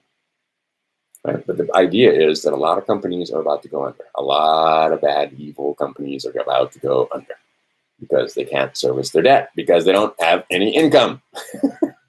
It's fucking genius. If you fall for the nonsense of the left-hand path, you're supposed to pretend that you've got the virus, and then you pretend to the point where you actually go out and get a test, right? That you don't have, right? And what is it in Korea? They had 96% of the people that took the test didn't have coronavirus. Only 4% had coronavirus. And out of that 4%, it was like a 99.4% survival rate. Okay, in Italy, they're obviously testing. They're doing the other numbers. And by the way, in Italy, 99% of the people that died from the coronavirus in Italy, they all had complicated. They all had other stuff. They all had other diseases. They all had preconditioning. Can I not speak? Hold on a second. Let me wet my whistle. Pre-existing conditions. Jeez. See, liberal terrorists, they clean everything up. All right, so the idea is that it was to scare you into doing nothing. It was because we couldn't get you to stay at home. We couldn't get you to crash the economy on your own. You have to be afraid, and you have to have some kind of thing. So their story is being used against them. And slowly but surely, some of them are starting to figure out, oops, even this they're using to their advantage. Because this was their end plan. This was the have-all, be-all. This was going to be how they did it. And this was going to how they got rid of Trump. This is how they're going to have total world domination and the new world order. They're going to have you crying for fucking UN in the streets. And, oh, my God. But no. And this was how they were going to usurp and get back to, like I said, go watch some of those War Castle videos and it'll all start making sense to you. But this was how they were going to usher in the new world order. This was how they were going to get rid of Trump. This was how they were going to crash the economy. This is how they were going to get you to scream for they're going to give you the problem, right? And then you're going to have the reaction, and then they're going to offer you the solution. Problem, right? That's David Icke. Basically, he said, right? It's problem, reaction, solution. Problem, reaction, solution. Just watch it happen over and over again. That's how they were trying to get rid of our guns, right? Problem. Oh, they're shooting up the schools. Reaction. Oh, pink hats fucking marching in the streets. It's fucking pussy-headed jackass men trying to get the sons and daughters of former slaves to give up their weapons. Are you fucking out of your minds? Never going to happen. See, and they couldn't get it out. They couldn't tear the guns out of our hands because that was one thing that pretty much everybody figured out. Yeah. Remember that time we solved the drinking problem with cars and drunk driving deaths by raising the age to drive cars and making it so you couldn't drive certain cars? It's the same thing with the firearms. Anyway, the idea is that be of good cheer. The shit's happening. It's happening. It's happening. It's right now happening. Pray for the men in hard places, because there are hard men in hard places doing hard things right now, and they're being asked to do hard things. But see, the special forces, this is what they're for. The special forces were not to go off and kill civilians and others or even belligerents in foreign countries. The special forces were set up by Kennedy to clean out these fucking bankers. And now the special forces are being used for what they're supposed to be used for. And many of these men have been educated. Many of these men woke up because they knew something was wrong. They knew they weren't doing the right thing. They come home and they wind up committing suicide because of the horrible things that they've been forced to do and deceived into doing voluntarily. Right? They signed up. When special forces, you got to sign 3 times. You got to give up 3 times. You got to consent 3 times. Anyway, the point being is that you don't get to be a SEAL or the other guys. Crap, I can't remember their names. But anyway, you got to sign up 3 times. Right? There's the guys in the Rangers and so forth, and paratroopers and the Special Forces Rangers. I can't remember their name at the moment. But but the idea is that you got to go through 3 different things in order to give up your rights well enough that you can be considered and be in one of those groups. Anyway, those groups are being used the way they're supposed to be used to round up those who have been naughty. Well, it's let's say gonna be, haven't been yet, will be. Marines have been recalled. There's a lot of shit's gonna start happening really rapidly, and what you're gonna see when some of the more high profile arrests happen, there's gonna be a little bit of mayhem because that their idea of that person and what that person actually is are 2 completely different things. So those that are fictions that believe the fiction are going to be upset. Those that are real and know the symbol and right, Madonna talking about the pasta's gone and frying that symbol. Come on. And they're getting blatant about it because they're losing their minds and they're out of adrenochrome and on and on and on. But anyway, the idea is that it's happening right now as we speak. It's happening, or it's getting lined up to happen. But it's happening.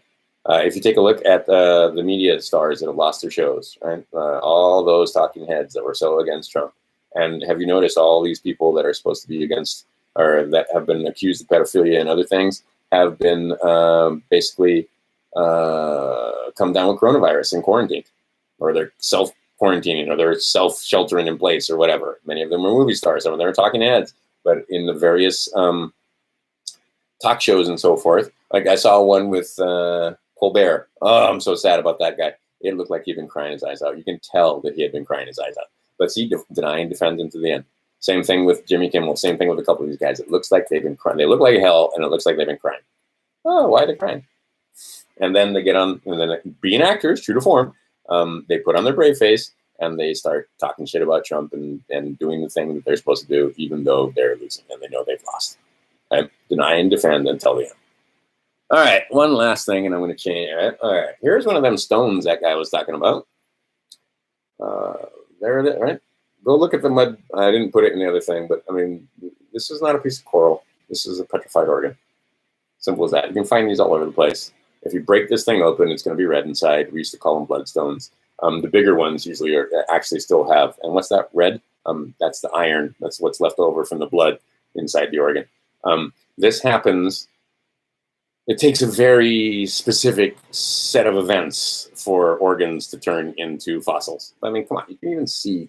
Really, does that look like, Can you not see the structure there? And if you look really closely, you can see these three right here.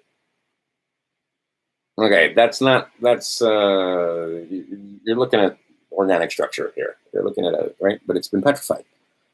We live in the bones. We've been here forever. We've been here forever and ever and ever. We've been on the planet for a long, long time. So anyway, I'll put the mud fossil videos down there on this one. I'll try to remember that. But just look up mud fossils. Just type mud fossils into your YouTube, and it should come up. And there's a guy in Spain with a big elephant, and anyway. But the idea is nothing. And we've been lied to about every fucking thing. I mean, every fucking thing. So your history is bad. Your idea of what law and order is in this country, your idea that what the nation states are, they're big plantations owned by the fucking Vatican. They just basically set up big pens for all of us, and they keep track of us with brands that we can't see that are numbers. So like when you do anything, and oh, here's the other thing to be wary of. They're going to try and get you. Let's do that. See, this is what these guys were talking about. Because, you know, the agenda is there's nobody all good and there's nobody all bad. But they're going to try and get you to give up this stuff. So that's all digital. Why? Coronavirus is why. Oh, if you touch this, you could get sick. Oh, God. Anyway, oh, no, I'll put a thing down there also.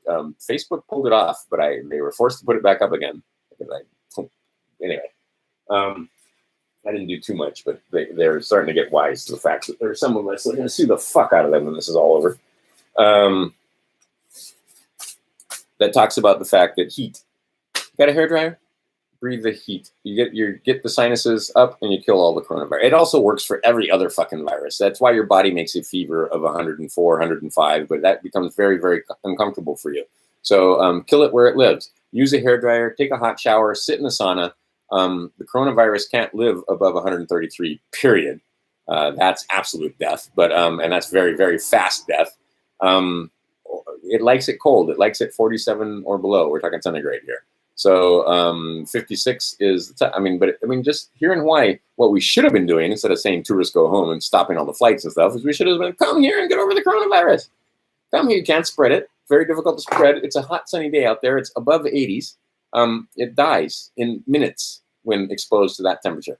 Simple as that. It likes it cold. That's why in the wintertime when you're full of sugar and so they're in the lymph, they're in your extremities, your fingers and toes get very cold. Your feet and your hands usually get very cold. The lymph in your feet and hands has these bugs in them that are now really happy because that's the temperature they like. They don't like it hot. And they begin breeding you get aches and pains. It usually starts out in your the fluid in your knees and elbows and other joints and so forth, because that's where they live. And then from there, they get into your lungs and you get full-blown flu or cold or whatever, right? Okay, you can end that very quickly and easily without much stress by just using heat. And the guy talks about using a hairdryer. I put it in the last video. I'll put it again on the bottom.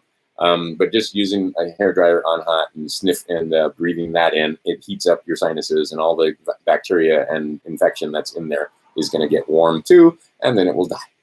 Simple as that. This stuff's not hard.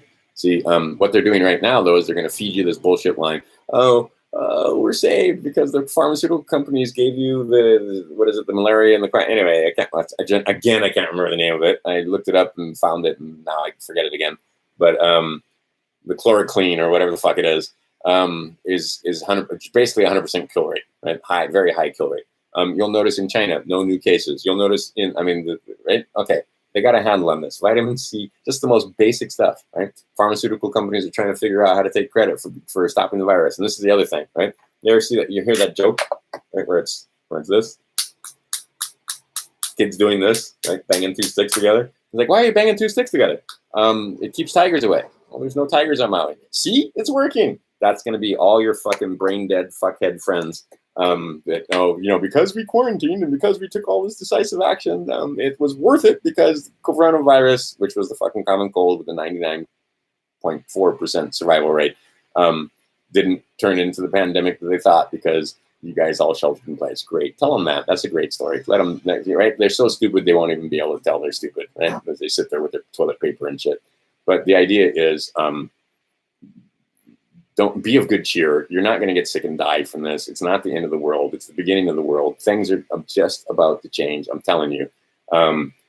Everything that I'm telling you should play out one way or another very soon now. It's not years away. We're here.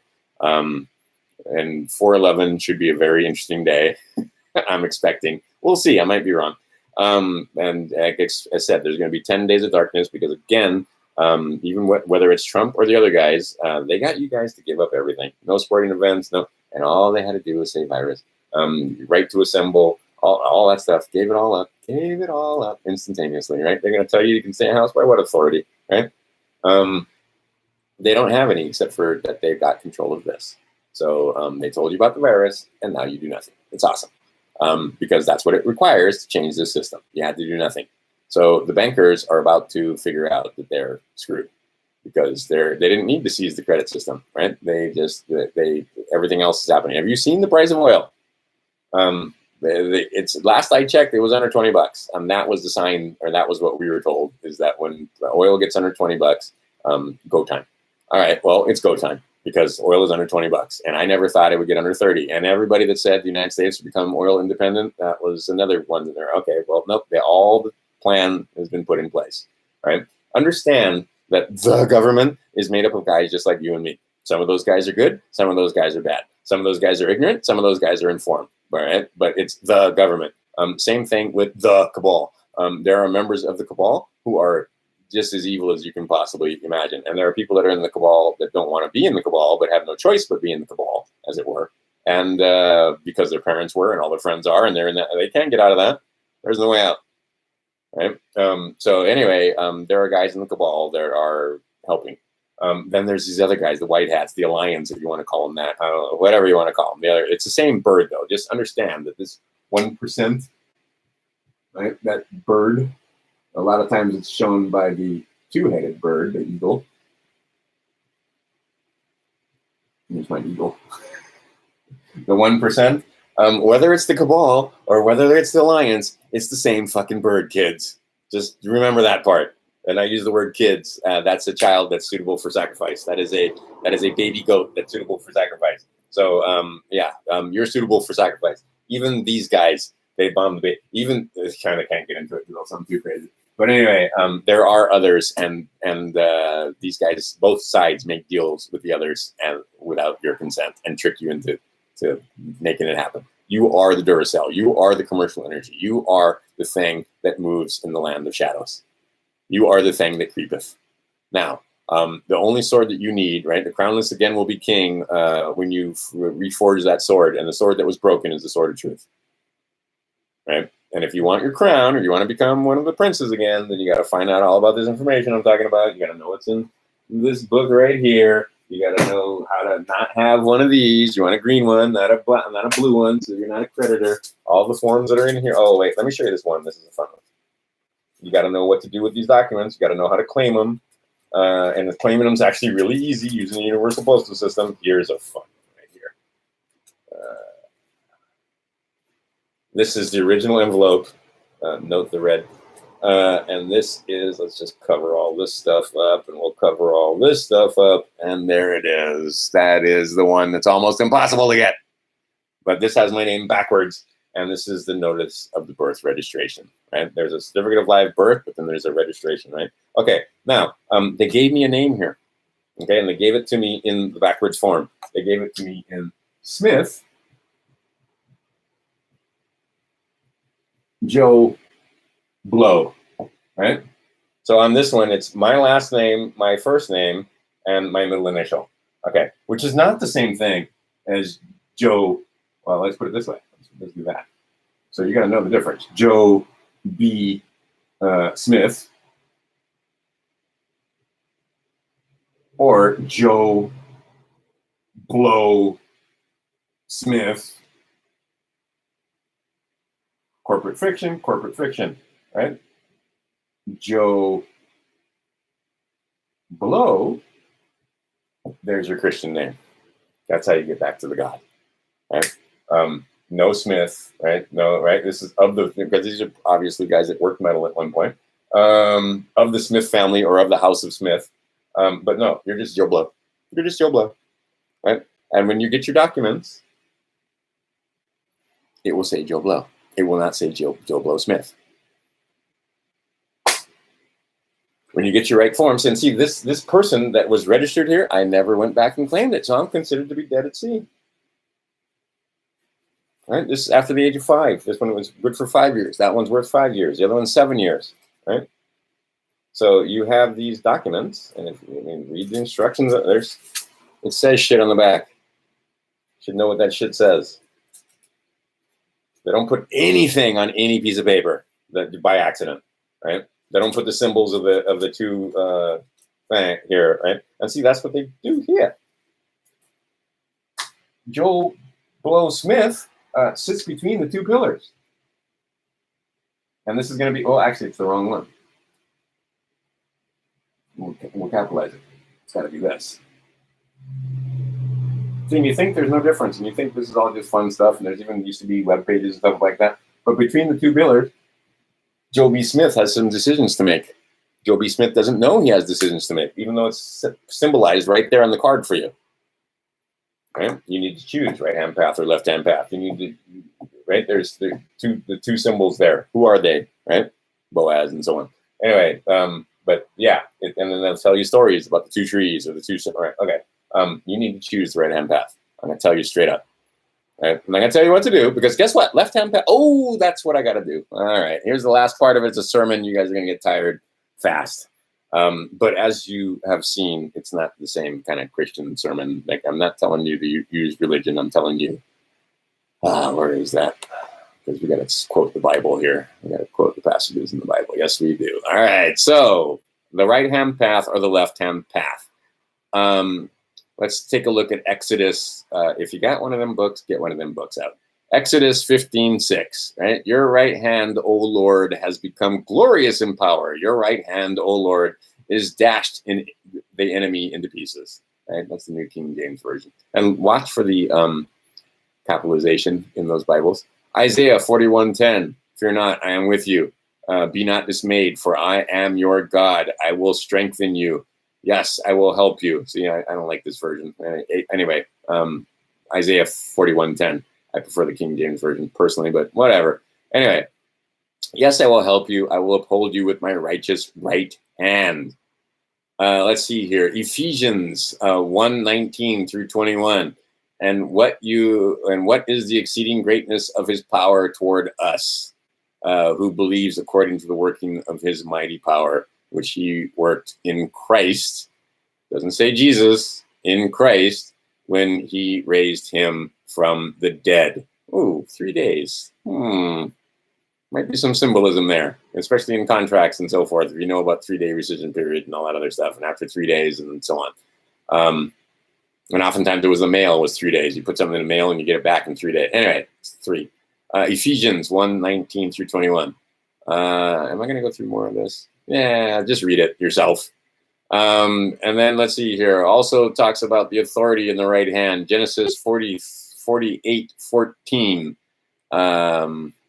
And that talks about Israel stretched out his right hand and laid it on Ephraim. Anyway, always the right hand. Greater position of authority is the right hand. The right hand, the right hand, the right hand path. Now, here's when it becomes, and here, I'll even draw the picture. Because now let's get into the New Testament here.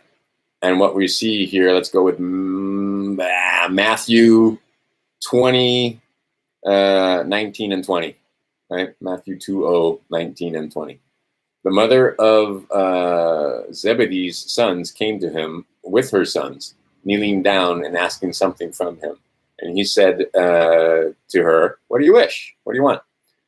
She said to him, "Grant that these 2 sons of mine may sit, one on your right hand and one on your left, in your kingdom." So here is the kingdom of God. Here's God, right? Now, again, mirrored, they know this, right? Okay, so to me, that's my left hand. This is my right hand. But to you, this is right and left. So I'm going to do it that way. This is the right hand. This is where Jesus sits, right? Who sits over here? Oh, that would be Lucifer. All right, who sits on the right hand of Jesus, right? Okay, who sits on his left hand? And this is the part where he tells you directly, in no uncertain terms, right? To sit on my right hand Right? Wait a minute. To sit on my right hand and on my left is not mine to give, but for those of you who it is prepared by my Father, right? So the bottom line is the left hand. That's the left hand path gets you back just as fast as the right hand path. Let's put it that way. But you don't want the left hand path. The left hand path that takes you back here. There's going to be some fire. There's going to be some burning. There's going to be some karma. There's going to be some hell to pay. There's going to be some Saradic fire. There's going to be some fire that cleanses on that side. But even the Jesus tells you the left hand is not his in the Father, right? It's not his to give, right? Again, go read, what is that? That's going to be blah, blah, blah. That's going to be Matthew 20, 19, 20 through 23. And just read the Bible passages, but you got to read with new eyes. You can't read with the old eyes. And then understand 13, right? 13. How many is 13? Jesus plus 12 is 13, right? Here's your 12 guys. And here's, what does that give you? That gives you 13.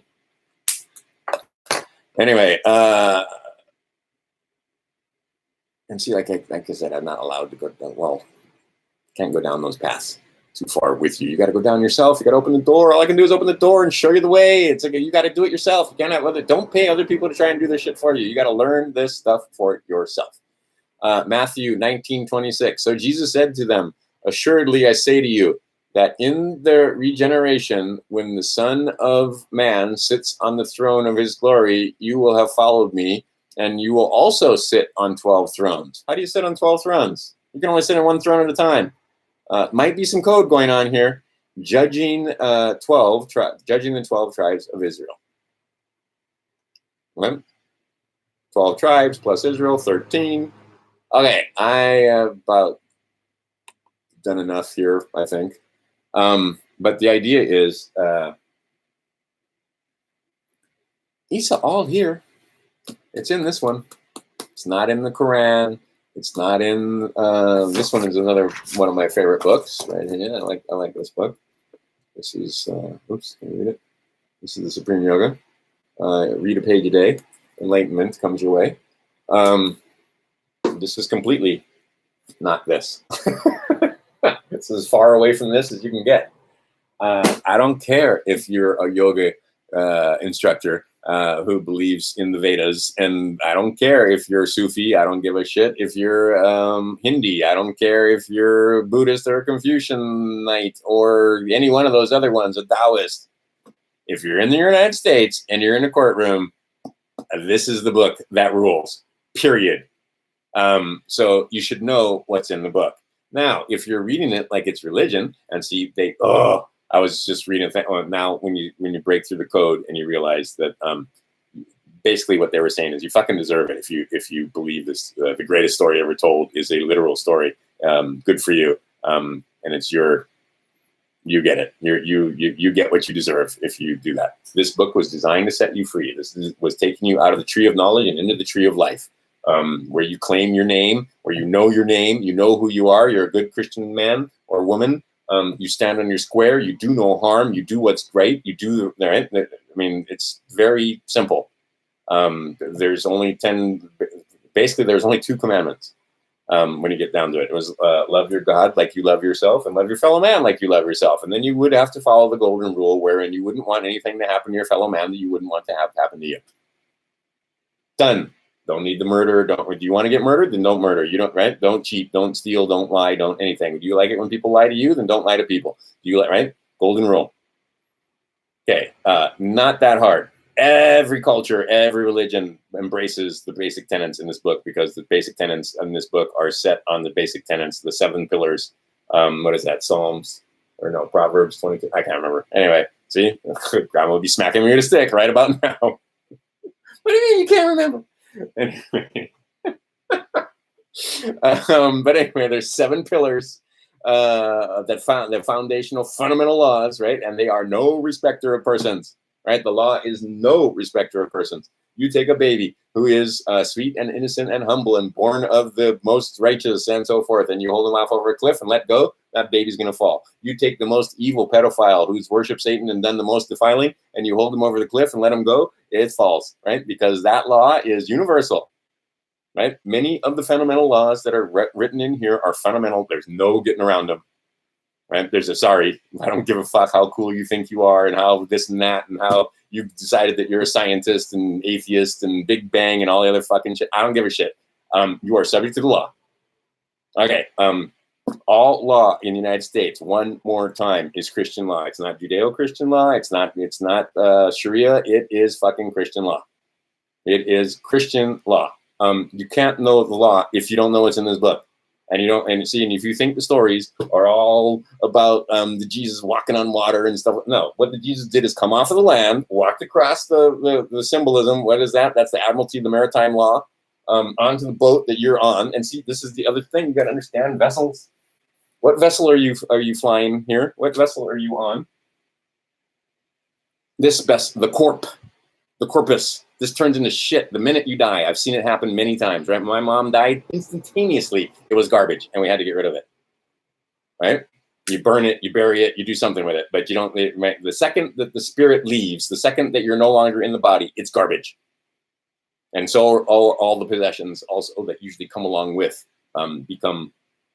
What are you going to do with all that shit? What am I going to do with 150 muumuus or whatever the fuck it was my mother had, right? I don't wear muumuus. And many daughters have trouble putting on the clothes of their dead relatives, right? Anyway, understand that you're in a vessel. Here's your little vessel. Now, what the pirates have done is they have codified a system where they got a big pirate ship with lots of guns and lots of clubs. And they throw a line out to you, dock you next to them, and then they pillage and plunder you because you are ignorant and your vessel has no armor. Your vessel has, right? You have to understand that it is all maritime law. It is all maritime. So anyway, Jesus walks out there to the boat where these guys are sorely afraid and hurt and in stormy seas and being fucked with and raped and pillaged and pilloried and so on. And what does he do? He calms the freaking waters and he brings them back on the land. So saith the Lord. So the idea is that what you need to understand is the metaphors, right? Who is the mermaids? That's the Vatican. That's the Vatican. That's the Vatican. That's the symbol of the woman of the sea. And the woman of the sea is half man, half fish. And then now you're going to start to see it's time to fry the fish. But anyway, the idea is. Those little fishes that are in the sea, and see that's where you have to become a fisher of men. Again, it's all maritime. It's all maritime. It's all maritime. It's all about this symbol and story of the Babylonians, because you live in the land of Babel. You are in the whore of Babylon, and this book tells you to get out from under the whore of Babylon so that you overstand the whore of Babylon, not understand it. Right? You have understanding right now. What you need is overstanding. What you need to do is stand over the Vatican. You need to get yourself back into the position of man or woman. Very powerful position to be in, right? They can only interact with you as the corpse, right? If you're in this boat, a living man, then you need to pull up to these guys. You need to pull off all of your stuff, right? Put it on your boat, and then get back on the land. Bury your treasure. And sometimes you got to go to other lands like Puerto Rico and get your stuff, get it on your boat, and then get it over here. And if you're west of the Mississippi, you're going to put it in Kansas, and then they're going to take it over here and put it in Philadelphia. Or you're going to, if you're on the other side of the Mississippi, you're going to put it directly into Philadelphia. And then there's some numbers you got to get for that trust account and so forth. Right? This is all the symbolism here. Look, I'm drawing pictures for you. But this boat over here, the ship of state. And see, a lot of you guys don't even have your own vessel. You're fucking on the ship of state. Especially if you walk into that courtroom. So you get into the ship of state, oh, they got all the guns and clubs and you're in trouble and they can do whatever the fuck they want when you're on the ship of state. Right? When you have citizenship. When you right? When you are a U.S. person showing your U.S. citizenship, you're on this ship. I want to be on my own fucking boat is what I want to do. Right? And I want my boat. In fact, I don't even want to be on the boat. I want to be on land. And if I want to go out on once in a while, yeah, I can. I have lots of friends that have boats, but I don't live on them. And then I have some friends that do live on boats, and then that's a whole other thing of the law of the sea and the maritime law. But most of us live on the land, right? And you are a man on the land. You are not a person in residence. Okay, you think that these little things and these cutesy little things don't mean anything, but fuck yeah, they mean everything. You need to get the Chicago Manual of Styles and start looking over that thing. And then you got to go watch Hardcastles. Everything I'm in here is covered better than what I did. It just takes longer because there's multiple videos there. Go watch those videos, right? And some of those videos you need to watch over and over again. He explains how the Nazis and the communists and these other guys were trying to take over our country. Not trying. They had basically taken over our country. The fucking CIA had placed George Bush and others into the fucking presidency. They were about to put the whore into the presidency, and a real whore of Babylon. It's not a joke. And a worshiper of Satan, a sacrificer of children, married to a pedophile who had been president before her. And they were just about to sell us back to the King of England because we're completely bankrupt. We're completely in debt, right? They have us. In 1999 was the last bankruptcy. We haven't gotten better. It has been when Q showed up, the 17 years past 1999, that's 17, Q, that would be Donald Trump. And if you don't understand that Donald Trump is Q and Q plus and that whole PSYOP, and it's a PSYOP, but that doesn't mean it's not real and that doesn't mean it's not, right? There have been hundreds now of proofs that he is Q. And if you know what you're listening to, and if you're not a person of fiction, he says, I am Q more than once using numbers, right? Using gematria. And there's numerous ways that he's done that. In the other video, I showed you the most obvious one, right? I am Q. Q am I. You, right? 21. Anyway, the numbers were all there. Put them out there.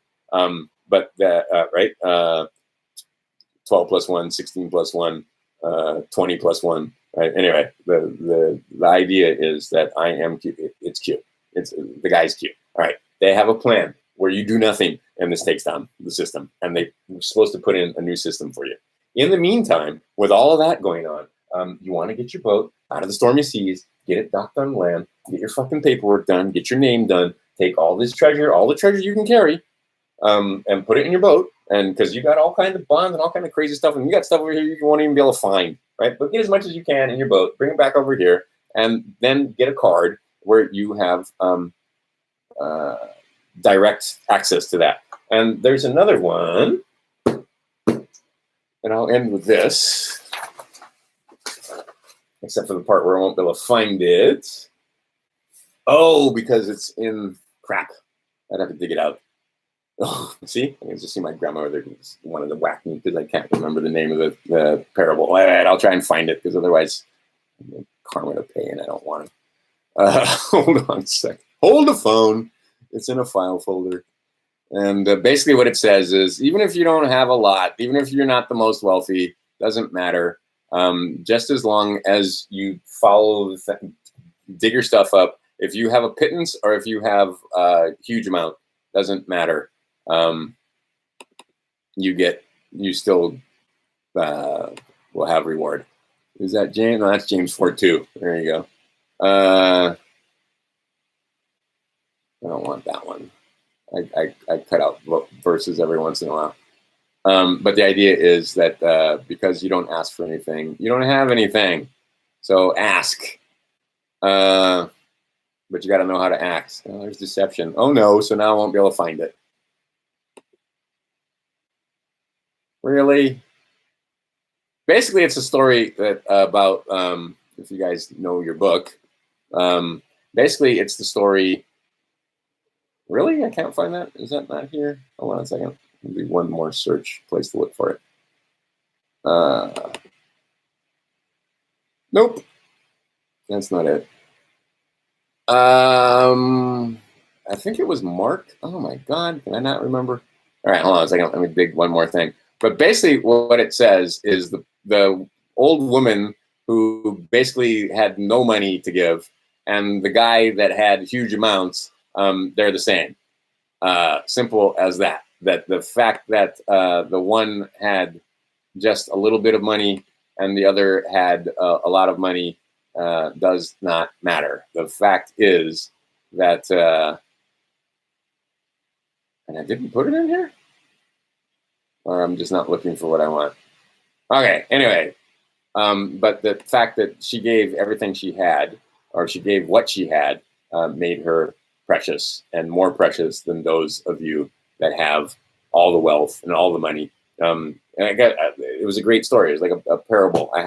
We'll skip all the names, but I had a friend that was in college, had many brothers and sisters. Parents were poor, but managed to get her into college. And she was aching for some money because she was broke and, far be it from her to fucking go get a job. But anyway, the mom scraped together all the money she had. It was like $20.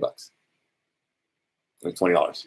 And so when she opened up the envelope and it was $20, she was very upset because it was only $20. But that's all the money her mother had. And she had other siblings, and her mother took the last $20 that she had and sent it to this other daughter. All right, that's the parable. That's the story.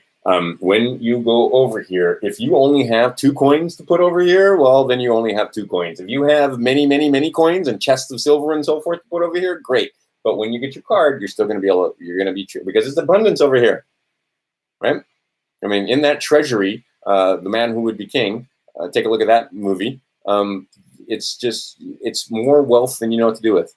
Right? Do you need a multi-million-dollar mansion with private jets and lots of fancy private cars, or you need a place to stay, a place to raise your kid? Maybe like a pool in the backyard. Nobody's hurting, right? But I mean, the idea is middle class, what we used to consider middle class, right? A 3-bedroom house with a yard where you can grow some vegetables or play in the yard with the kids or whatever. 1 or 2 cars, right? 1 car used to be enough, but now you need 1 for the wife. Maybe you need 1 for, if you got multiple kids, you might want to have 3 cars so you're not fighting over the cars.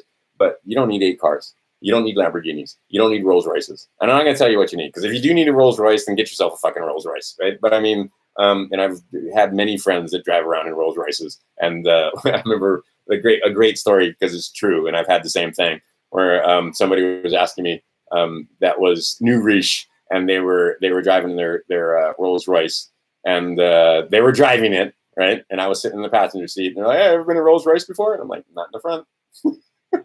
Right? Because the wealthy, they don't drive their own fucking cars. In fact, you have to have a license to drive them around.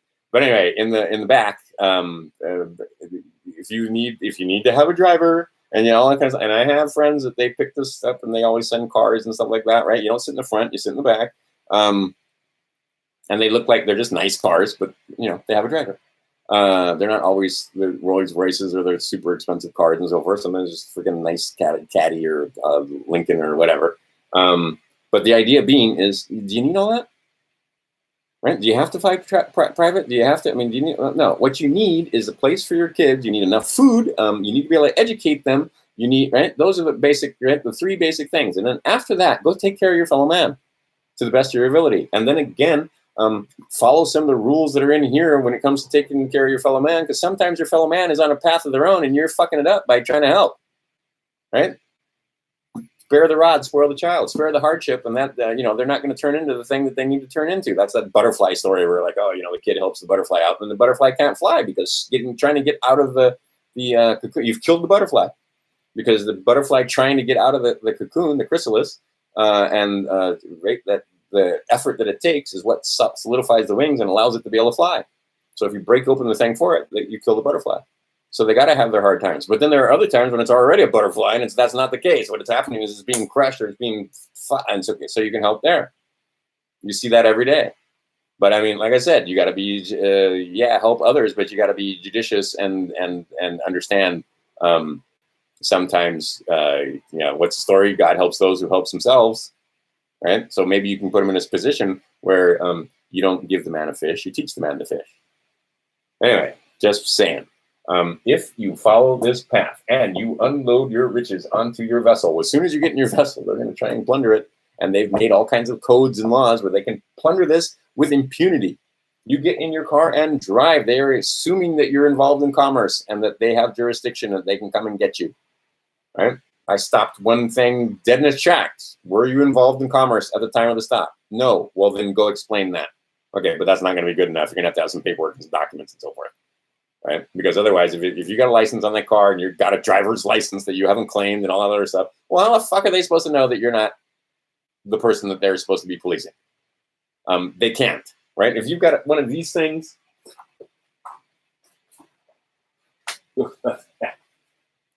Or I told them not once, not twice, but 3 fucking times that I was a U.S. person. How the fuck are they supposed to know I'm not a U.S. person? Right? Okay, so you got to go back and let them know, oh, I made a mistake. And you don't say that, but I mean, what you're going to do is go, no, I'm not a U.S. person after all. I told you that 3 fucking times over decades, but, right, because each one of these is good for 10 years, 11 years. So here's 33 years of me telling them that I was a U.S. person, right? Whose fucking fault is that? Is that their fault? Well, technically, yes, because they deceived me, right? Deception. This was all based on deception.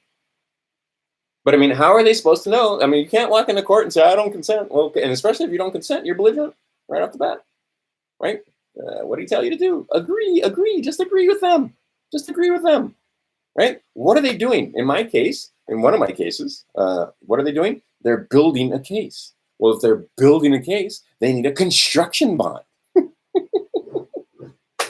And they tap the construction bond. Well, since you tapped my construction bond without my consent and without telling me and without disclosure, and you made all these contracts and did all this kind of stuff, I'm going to tap your construction bond. Right? I'm going to tap your bonds because you got licenses and bonds. Ooh, they hate that. Oh, they will fucking try and make sure that you don't do that. All right? So don't tell them that you're gonna, because they're going to get upset with you. So what you want to do is spring it, right? What a guy said, you want to paint them into a corner.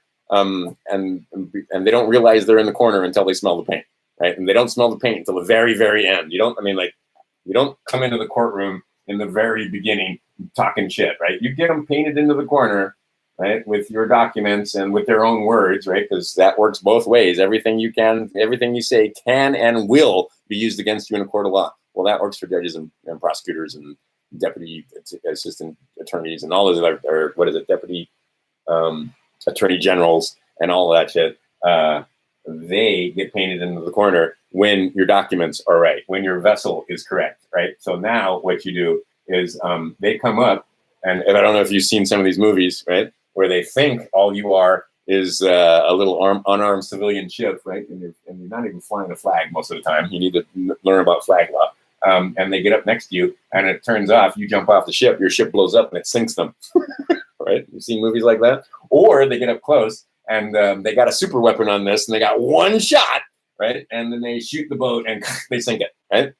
And they're totally shocked. And there's all kind of movies like that too, where the mothership, and we put a ship in the thing, and then the little ship blows up the big ship because they find the flaw, or they find the whatever it is that okay, it's all metaphor. It's all metaphor. But just understand that you want your ship to be well armored, well armed, speedy and fast. And the way you do that, the way you paint them into a corner, is by understanding the law, by understanding bonds, understanding this book right here, having your fucking paperwork correct, having your, all right?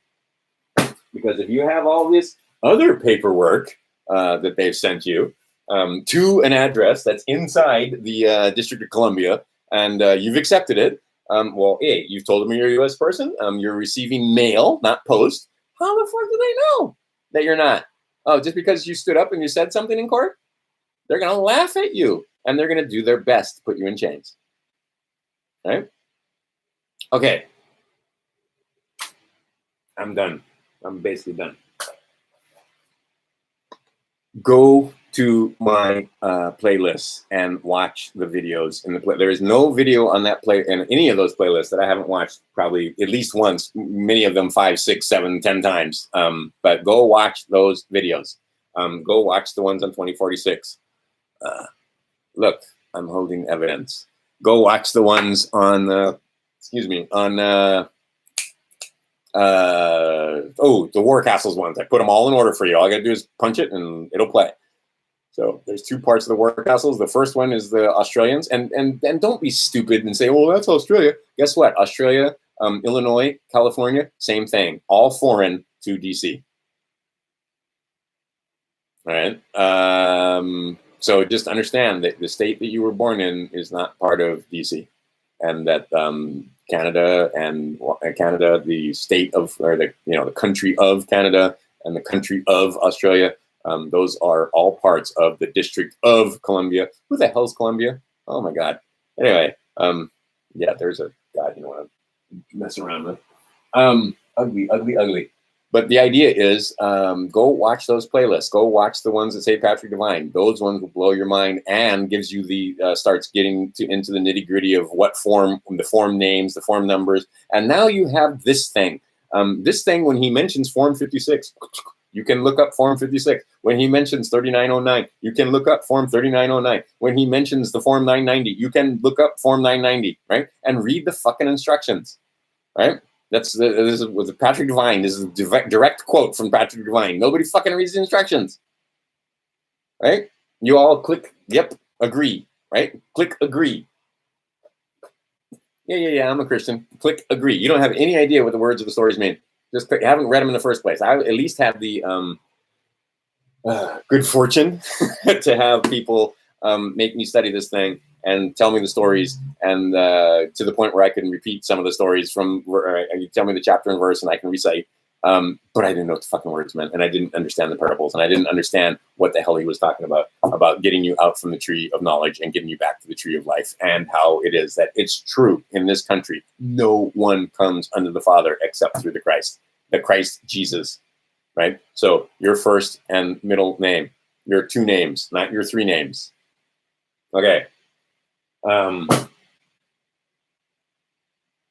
you are authorized to represent many different entities. You are authorized to, so you got to claim all of those entities that you are authorized to represent, right? And it says it right here. Go get your checkbook. If you have a checkbook, go get that thing and look at your line right there, that signature line where you are the signatory, where you make every fucking thing happen. If you look at that under a microscope or under even just a good magnifying glass like I just had here, you will find that that says authorized representative, because you are authorized to represent. That's it. You are not that person. You are not the person that's on your driver's license. That's not you. That's a picture of you, right? So if the guy says, is that you? No, that's a picture of me. It's not a joke. Where do you live? Wherever you stand. That's where you're living. No, you're going to be a dumbass and say, oh, my name's blah, blah, blah, blah, and I live at blah, blah, blah, blah. No. Where do you live? Wherever I'm standing. Not being a jerk, but yes, you want to be specific? Then ask me where my residence is. Well, then I can tell you where my residence is, because this guy has a residence. It's a private mailbox. Where's my home? Well, my home and my residence aren't the same thing. The words mean things, folks, right? And they don't mean what you think they mean. The last thing. I keep saying I'm going to shut up. How long have I been going? Oh, God, 2 hours again. These guys get them. Silver. Why do you think the money's silver in the first place? Do you know anything about silver and the fact that it's antibacterial, antimicrobial? Right? Nothing lives on these coins. Nothing. No plague, no blind plague, no fucking coronavirus, no none of that stuff. None of that lives on these coins. Silver.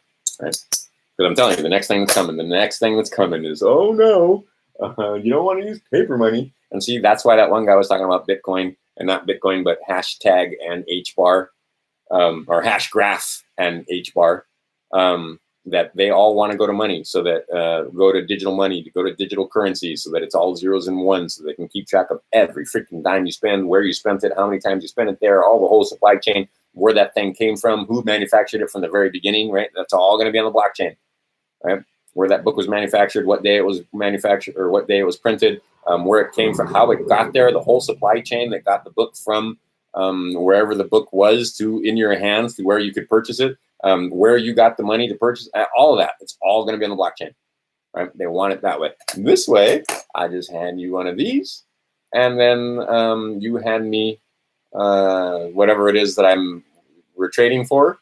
Whether it's your labor, or whether it's a car, or whether I need one of these mugs, and you're not going to give me this mug for free. How many of these do you want? So I give you this, you give me that, we're done, right? No tax, no harm, no foul, right? But now they want to be able to claim that they can tax every single transaction you ever make, right? With a 10% flat tax. That's going to be better than our income tax. They can't tax your property. So anyway, what they're going to do is they're going to be a little more fair to the slaves, but you're still going to be slaves, right? So just understand, what does Donald Trump want you to do? He wants you to sign up and register to vote so that you become a U.S. person. what do the other guys want you to do? They want you to vote against Trump and sign up and vote and become U.S. persons. And then you are certainly not there, not there, not there. And see all these people, they have all kind of canon and so forth that make them basically immune. You'd be amazed. Let's see here. Not there, right? I mean, you're still, how many of these sheets do we have? Only about 100 of them. So here, this is where what they put over the land, which is Babylon, right? And then in the land, you're either here or there. And you can get back here if you want to, right-hand path, right? But this is the tree of knowledge, kill, and this is the tree of life. And this is all explained to you. And I was going to say in no uncertain terms, but in very uncertain terms, because you don't know what the words mean, in this book. And it's a story, there's a snake, and there's a woman, and there's all kind of stuff. But actually that story is told a couple of times in the book, not just Adam and Eve story, but in past Genesis. But you have a choice, and you sit between those two pillars. One where I'm repeating myself now, because we have some new viewers on, although, you know, what we have, 7? I think the most I've ever had at one time was 20-something. Or 30, so I'm not worried so much. They didn't take down my other video. I'm not worried because I don't have any following. Now, if that view count was millions, then I'd be in trouble. But it's not millions. It's just a few of you, and most of you get to think that I'm crazy. But there you are. There's your name in between. See, this is the white card. Anyway, it's not the white card anymore. They've changed the processes. So now it's a blue card. Now it's this card. And where are you? You're sitting in between the pillars with a choice. Where does justice sit? Sits between the pillars. Right? And I have a whole video about justice and justice being blind and so forth. Right? But you need to make a choice, people. Right? Right-hand path or left-hand path. The tree of knowledge is fine. And there are plenty, I got plenty of friends that eat of the tree of knowledge. They are worshippers of Lucifer. They are Satanists. They make no fucking bones about it. Now, they're on the left-hand path, but they're quote-unquote good on the left-hand path. They don't kill, they don't rape children. They don't blah, blah, blah. They're still on the left-hand path. They're still worshipers of the bringer of light, right? The morning star. Choose this side, right? Very few times I'm going to tell you what to do, but I'm telling you, right? I'm beseeching you. There's a whole lot more than what you see in all of this that meets the eye. We can get into that on some other video, but that gets crazy. But just understand, Babylon, if you ever have a super exciting experience or some kind of spiritual experience because you got too high on pot or because you were taking shrooms or because you did ayahuasca, I guarantee you when you get back, because the only language you have is Babel, you will not be able to explain that blissful experience. You will not be able to get the other persons. You have any kind of recognition or cognizance of what you're talking about at all. You cannot put what's in your mind into their mind because you do not have language on purpose. Anyway, the tree of life. This is what you want. You want to get out from under the whore of Babylon and return back. This is why I was great. I saw some Moors because the Moors are not, the Moors know the fuck who they are. They know their name, right? Many of them were conquered for the longest time. I've talked about stories about that. And even when I go back and watch the videos, when I say United States, I mean North America. Right, but the Moors were already in North America, and when we started out, the France had claim, Spain had claim, and England had claim. And England won. Their founding fathers went with England because they knew the beast. They knew the nature of this beast. They didn't know the nature of the other two beasts. Right, but if you look at the Spaniards, the Mexicans, Brazil, which was Portuguese, the same, basically very similar empire, Portugal and Spain, but not the same. But all the Spanish-speaking countries, they have the same thing we do. It's just a different monarch, right? And it's the same postal system. It's the same everything. Nothing moves without post. But the idea is the Moors, who we call the Spanish, right, in our history books and so forth, they were already fucking here. They already had an empire here. There were already millions of Moors, black-skinned, living here among the Indians and with the Indians peacefully And that was the breadbasket. And along the waterways of the Mississippi and the Tennessee River Valley and all the different river valleys, that's where they were able to put food on barges down the Mississippi, out what we call now currently is New Orleans, Nolens. But there were, and that's how they got, because it's easier to get stuff over the ocean than it is to go by land. And that's how a lot of the stuff from the Moors was going back and forth from the ancient days. And they talk about, even in the book, even in this book, they talk about the mines of Solomon, which are probably around the Great Lakes, being just superly rich mines.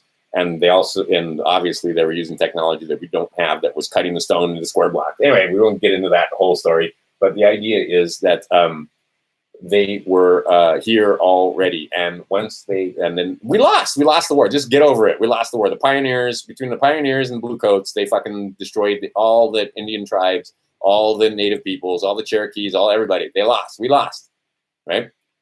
Into Canada and so forth. Down into Mexico, we lost. The colonists beat us. Simple as that. Which is why most of you can't go back 10 generations in your family tree, because we are a conquered people. Get over it. You're a slave. Get over it. You owe homage to the Vatican.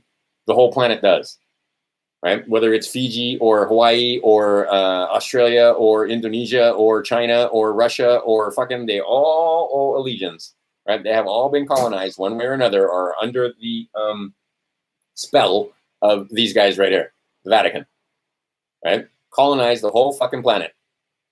Like all of it, and they did it all pretty much at once, very rapidly. Like they've had a multi-year, multi-century plan, but most of this happened when they in the last 200-300 years, right? And they have done well at that. And then they just use technology to keep our minds absolutely subject to their bullshit and constant bullshit. But anyway, the idea is that when the Moors went and visited the Pope, oddly enough, you will see the Pope get down and kiss their feet, because they overstand the Vatican, because they are men who have claimed their names and know their names. Men and women, actually.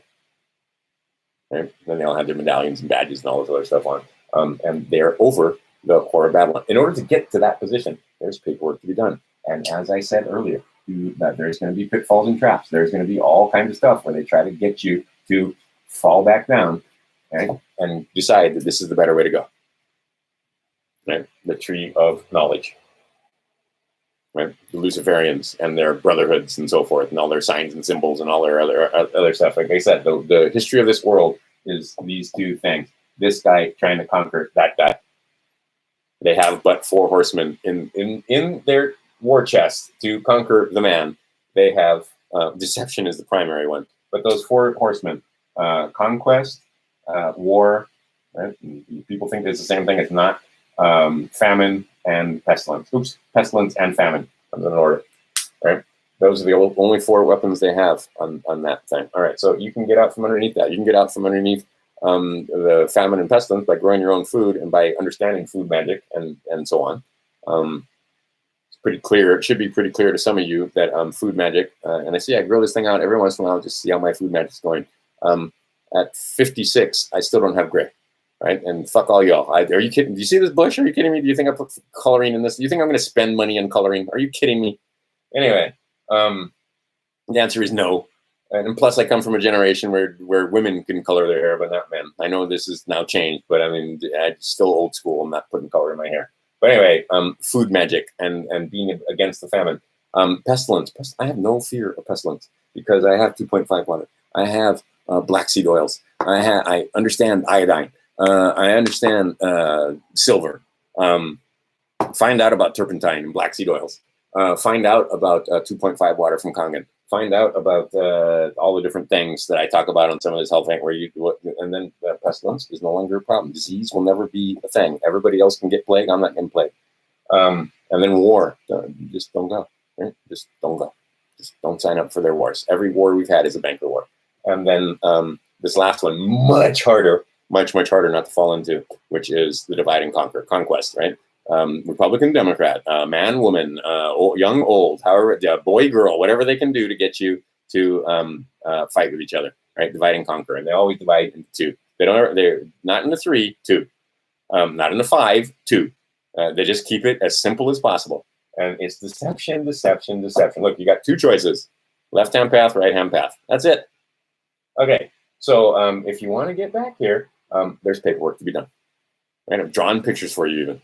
Understand that you are a vessel, and understand that the documents that you create are from that vessel. That is you.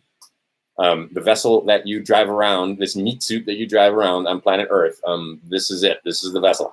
Right? They want control of the vessel. Right? The way they get control of the vessel is to pretend that you're dead on paperwork. They say that says one thing and means another. And then there's all manner of paperwork. I mean, there's form after form after form after form that they've made you fill out through your own, right? And see, I got it the wrong place. That puts you over here in the tree of knowledge. And you can become extremely wealthy this way. I have billionaire friends that they absolutely understand how to do this paperwork and how to fool around with the Babylonian money magic and how to make the system work for them. And they become wealthy, wealthy, wealthy slaves. But they're still slaves. Right? They still would have no standing if they went into an international court. They still have, I mean, right? But then again, I have other billionaire friends and other millionaire friends that they're not over here. They are over here. And they don't say shit. I'm like, why didn't you tell me about this stuff? Not our job. Right? Not my place. Well, you wouldn't believe me anyway, which is true. Right? Half of you guys can't believe half the shit that's on some of these videos. Right? The fact that they're satanic pedophiles, yeah, that's a thing. The fact that this whole freaking Vatican is the left-hand path, and these are the satanic pedophiles, and the way they set up their secret societies and all their brotherhoods and everything that did the conquest over these men over here was 100% done through the most atrocious pedophilia and disgusting rites and rituals, so that they have the blackmail ability, so that they keep you in the club, so that you never ever come over here and tell these guys what the fuck's going on. And if you do come over here and tell these guys what's going on, they have canon, they have law, they have paperwork that says you have to pay with your life. Especially if you signed some of those documents and some of that paperwork, right? And then you try to go against it. Well, you can. There's on some of this blood signatures you cannot revoke, right? Irrevocable contracts. Those are super, super rare, and it must be disclosed to you before such time, or should be disclosed to you before such time.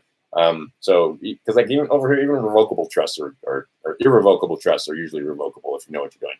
You can take out the signature and so on and so forth. But don't even set one up in the first place, right? If you set up your living trust, understand that it's a living trust. You are a living thing with Tree of Life. Over here, most of the trusts that you have, the Sesticate Trust, that's a dead man's trust. That's Social Security number and all that stuff. That's already a dead man's trust. But you can use that paperwork to go over here and get your living trust and get your get your riches and so forth, and get back into the land of the living and out from under the land of the dead. Paperwork to be done, paperwork to be done, paperwork to be done. All right. And like I said, above my pay grade to tell you what paperwork and who to send it to. And, there's other videos you can find. We go look at my playlist. And even then, they're fucking, some of that's in code, as it turns out. And some of that is them, that they know the depth of their work so much that they just assume that you're following along with them because you have the same set of rules and understanding that they do. And you don't.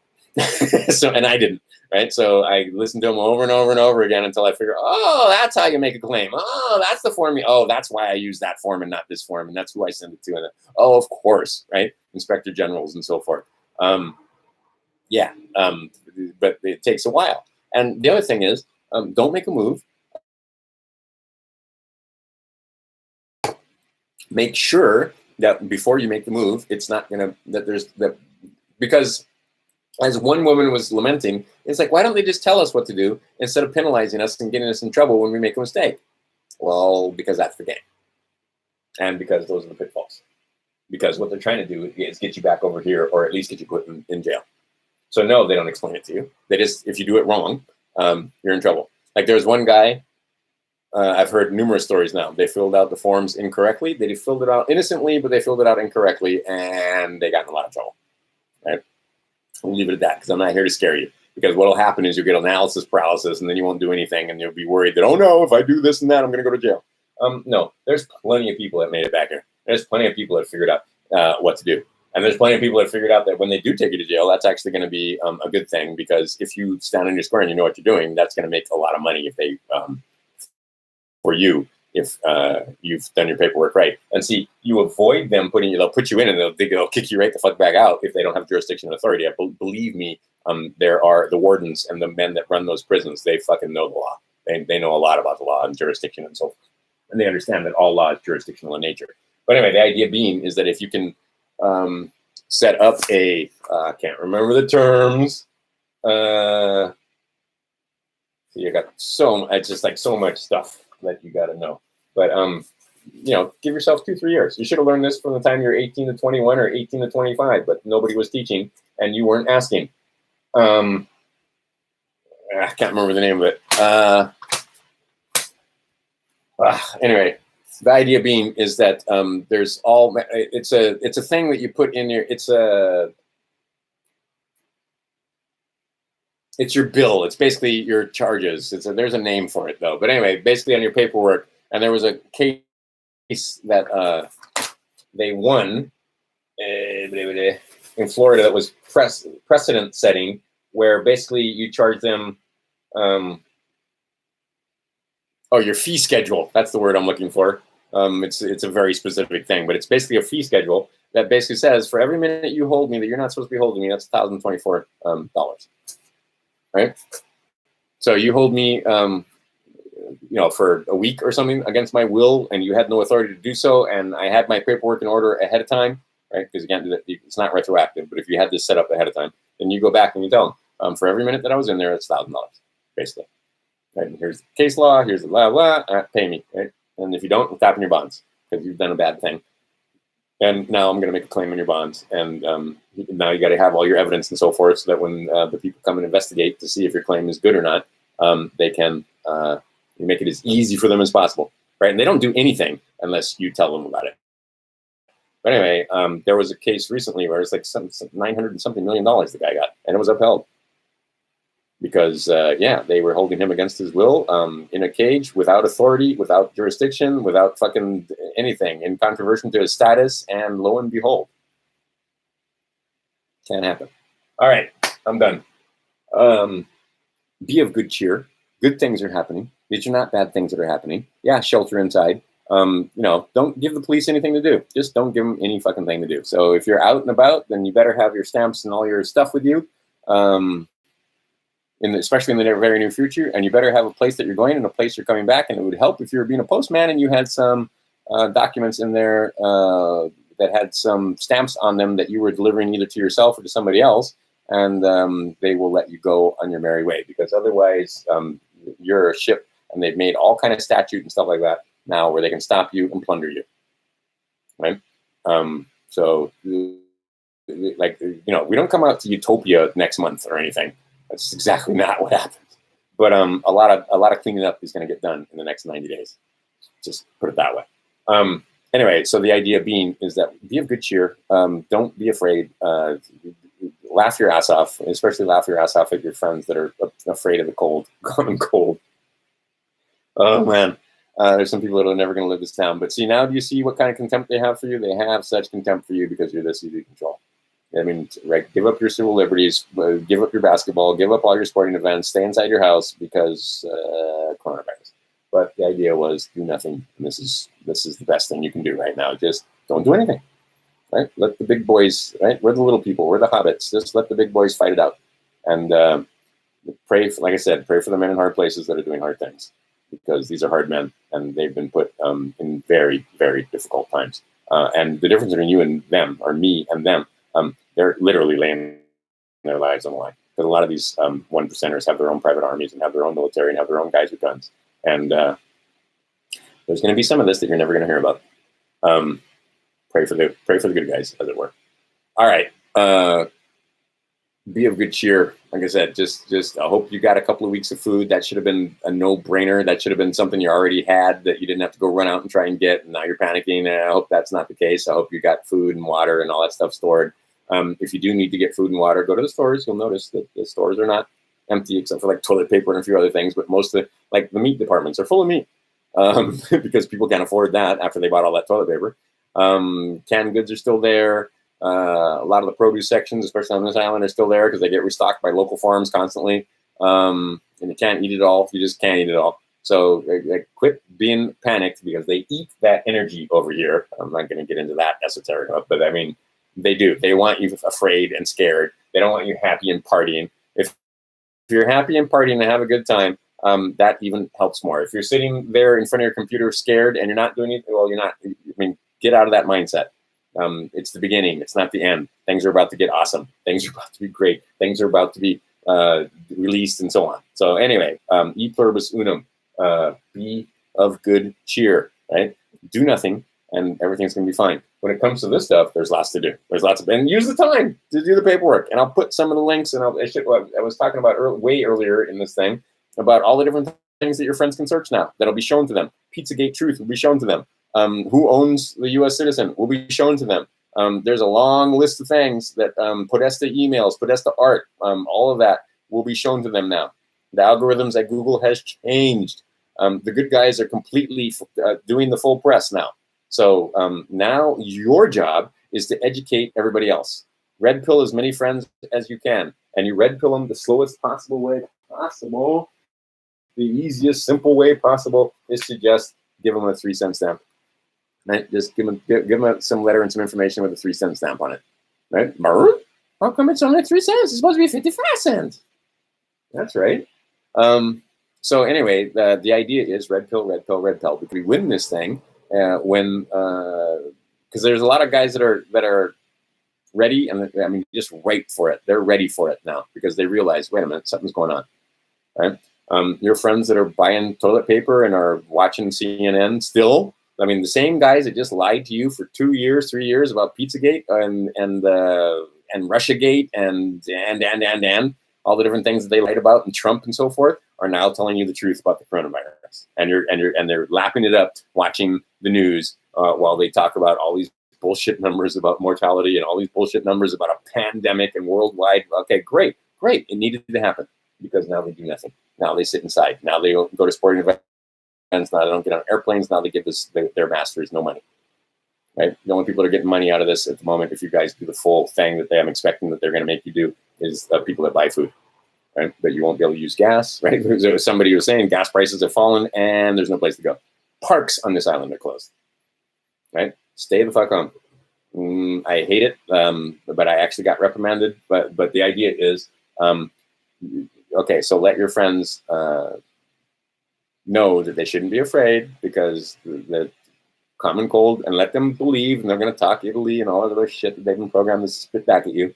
But the idea is 99.4%, right? At the worst, it was like a 1% death rate. Okay.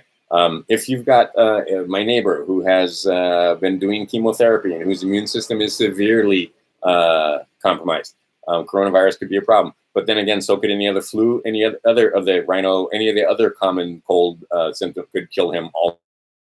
So any fucking thing on that one. But if you've got a normal immune system, you're not over the age of 70, you're not a heavy smoker, you haven't taken all the stupid vaccines and so forth, because they found out that taking the vaccine actually increases your chances of mortality.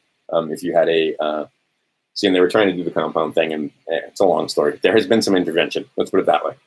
But the bottom line is they're going to survive. And so now the good guys are using this to help you do nothing so that they can do something. So e pluribus unum, be of good cheer. Things is happening. Positive things are happening. And I will talk to you guys soon.